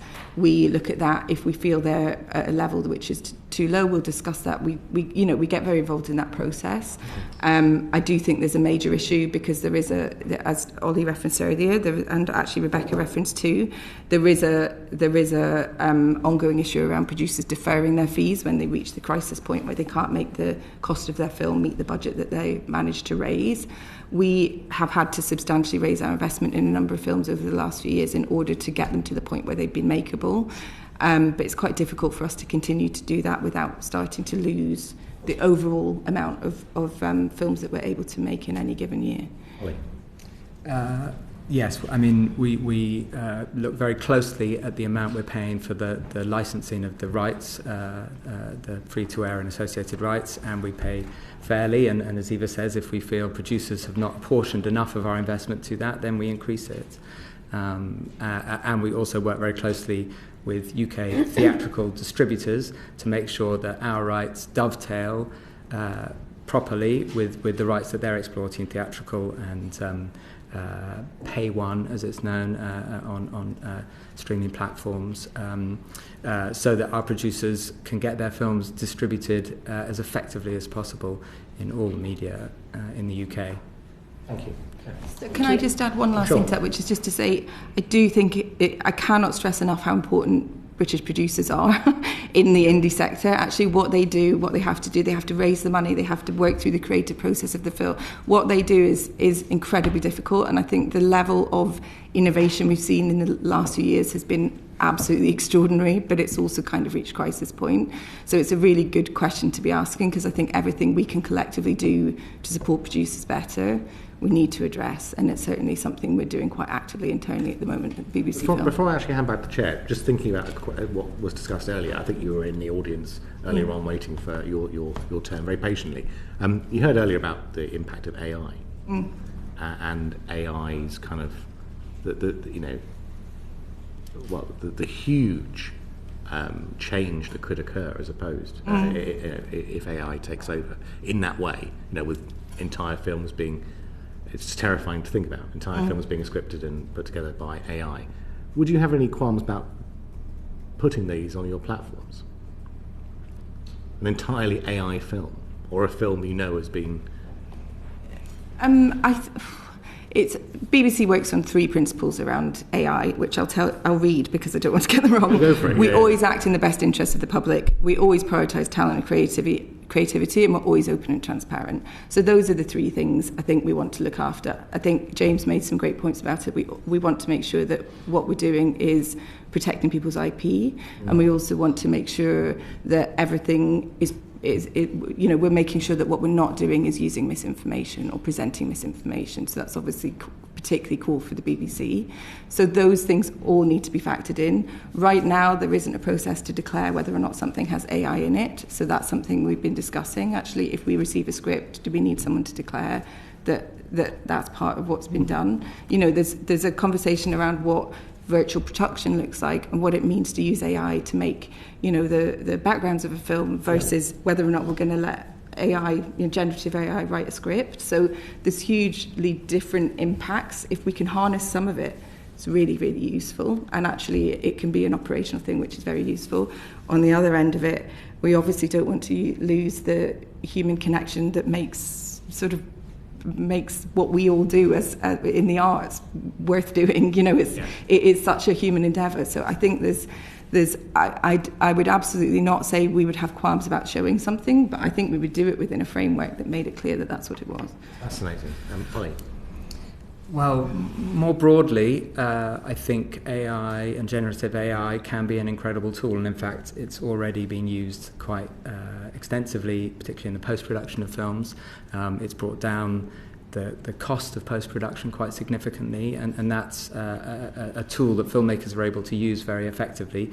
We share all the same concerns that James spoke about eloquently earlier in terms of protecting IP, and individuals' rights of portrayal, etc. And obviously, we're behind all the work that the unions in America were doing to ensure those protections.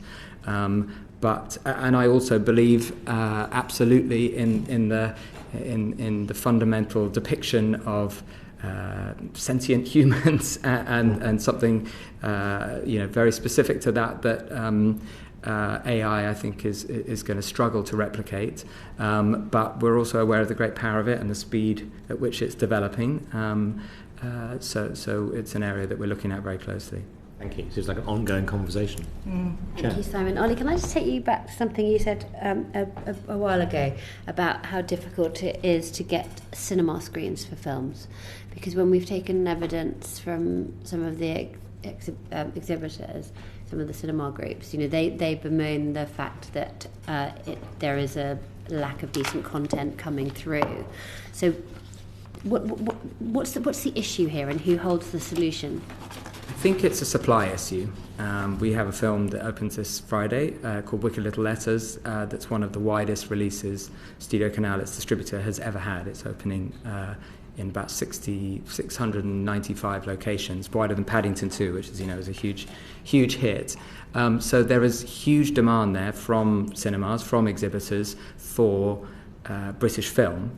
But what everyone we've been talking to is saying is there aren't enough of them being made, that there's a lack of supply. So our responsibility and our priority is making sure we can back as many great films as possible to ensure there's a steady supply and to ensure that we don't have these gaps in the supply when you have labour strikes in America, as the industry saw last year. Other than, I mean, because there are, you know, more films being made than virtually ever before, but when you say supply, you mean supply of a certain type of film? Of British independent films, right. Yes. Obviously, the inward investment films, the big Hollywood blockbusters that are many of which are being shot here, are in good supply, and that's great. That's great for the British film economy. But there has been a reduction in the number of British independent films being made, and a reduction in the box office for those films because there are fewer of them. Do you subscribe to the view that there should be a kind of a greater promotion of sort of best of British film, some kind of, you know, dedicated screen, I don't know, something in cinemas that champions British independent filmmaking? Open to any ideas that can help that sector, but I'm a believer in, if you make great films and you distribute them well and market them well, because marketing is absolutely crucial to get the films out there, then the audiences will come. So I think that's the key thing. And we work incredibly closely, not just in the development and production of our films, but also with our distribution partners to make sure the films are being marketed as effectively as they can be. Thank you. Thank you. You'll be pleased this is the last one. Is the film's Skills Fund working as well as it could, Ollie? It's working effectively, we feel. However, there are some areas just more generally in terms of skills that we would like to see working better.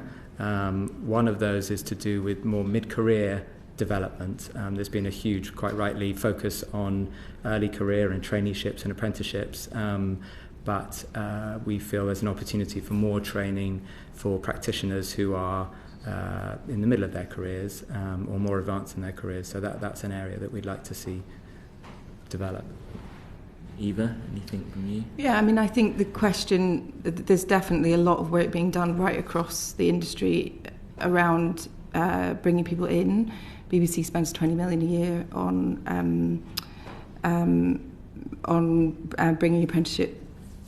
bringing apprentices through. Lots of money is spent by BFI, lots of money is spent by Skill Set. There's a lot of work that's happening. There's a big retention issue. So I think there's a lot of work being done around new talent, but actually people who are leaving, really experienced people leaving the industry is obviously a huge problem. So it's frustrating to be training lots of new people when there's actually brilliant, experienced people who could be doing these jobs but are not choosing to stay in the industry. I think there's a big issue, and particularly with independent producers, actually it's incredibly difficult for them to build companies. So what they don't have is HR, what they don't have is a sort of framework for how they support the freelancers who are working with them.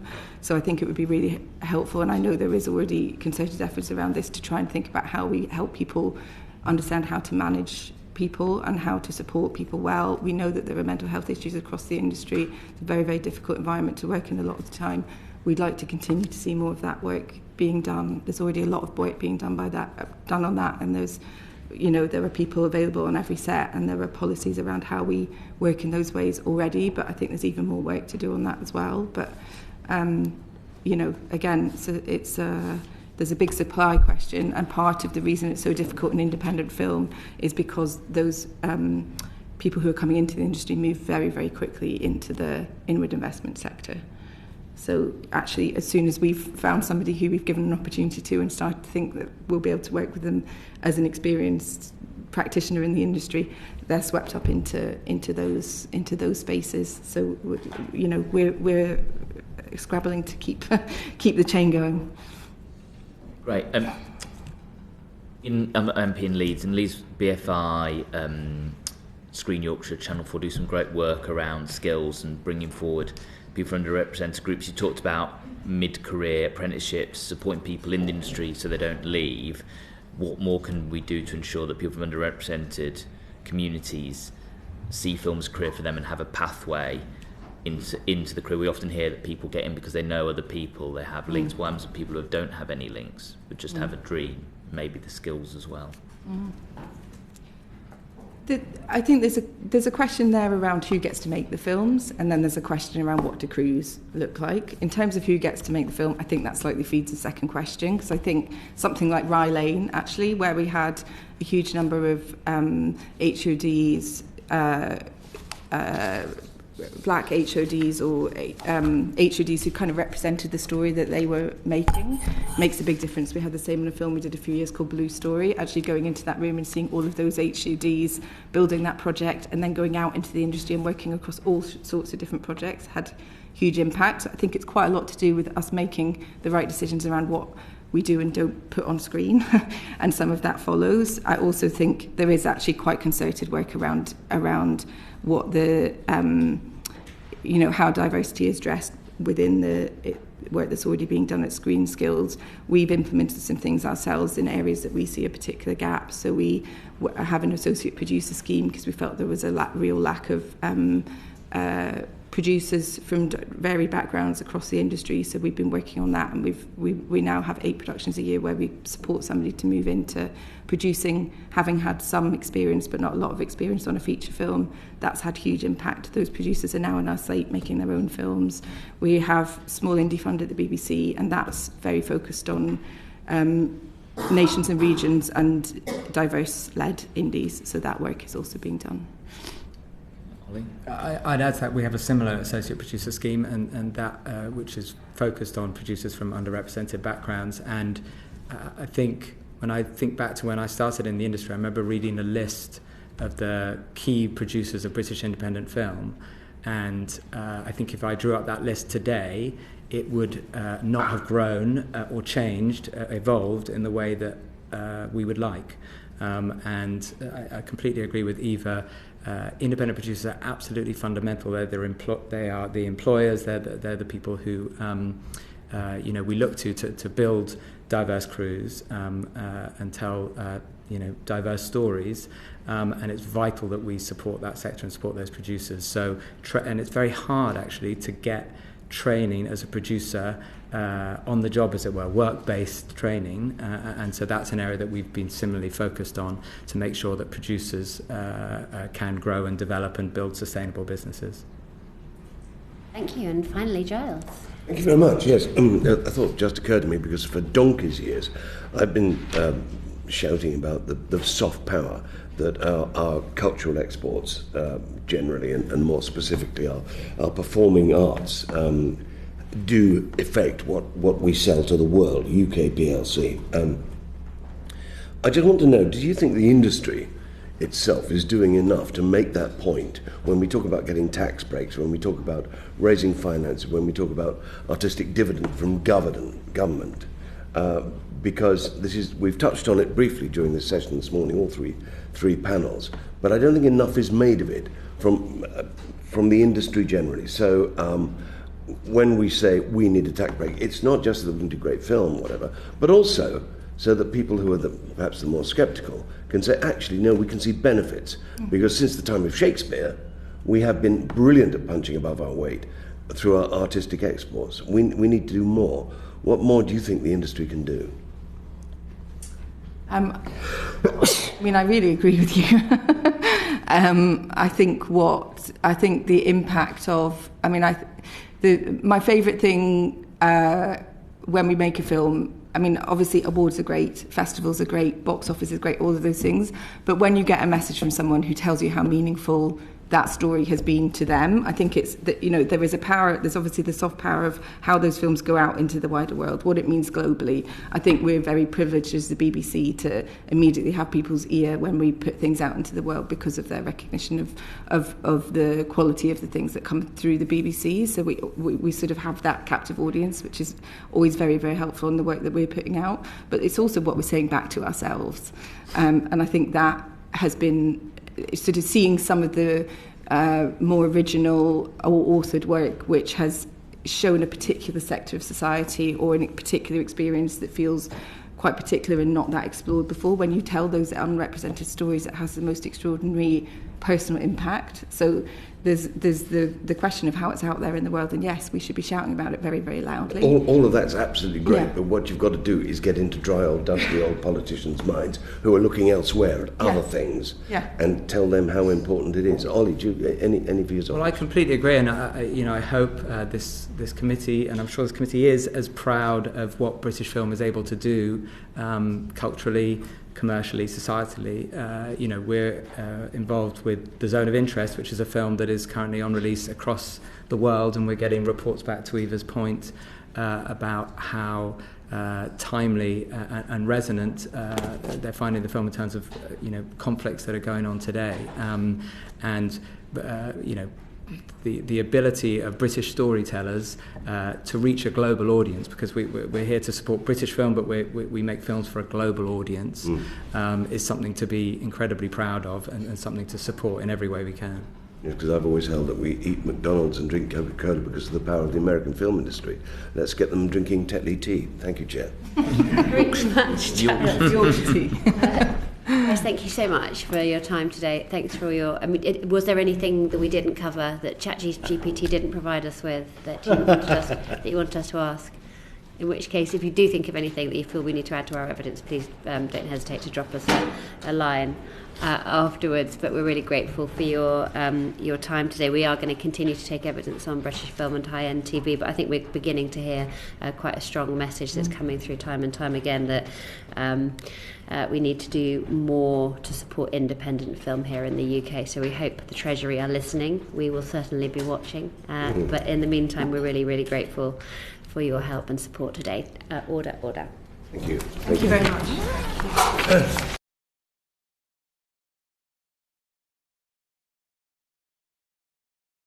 The proceeding has ended.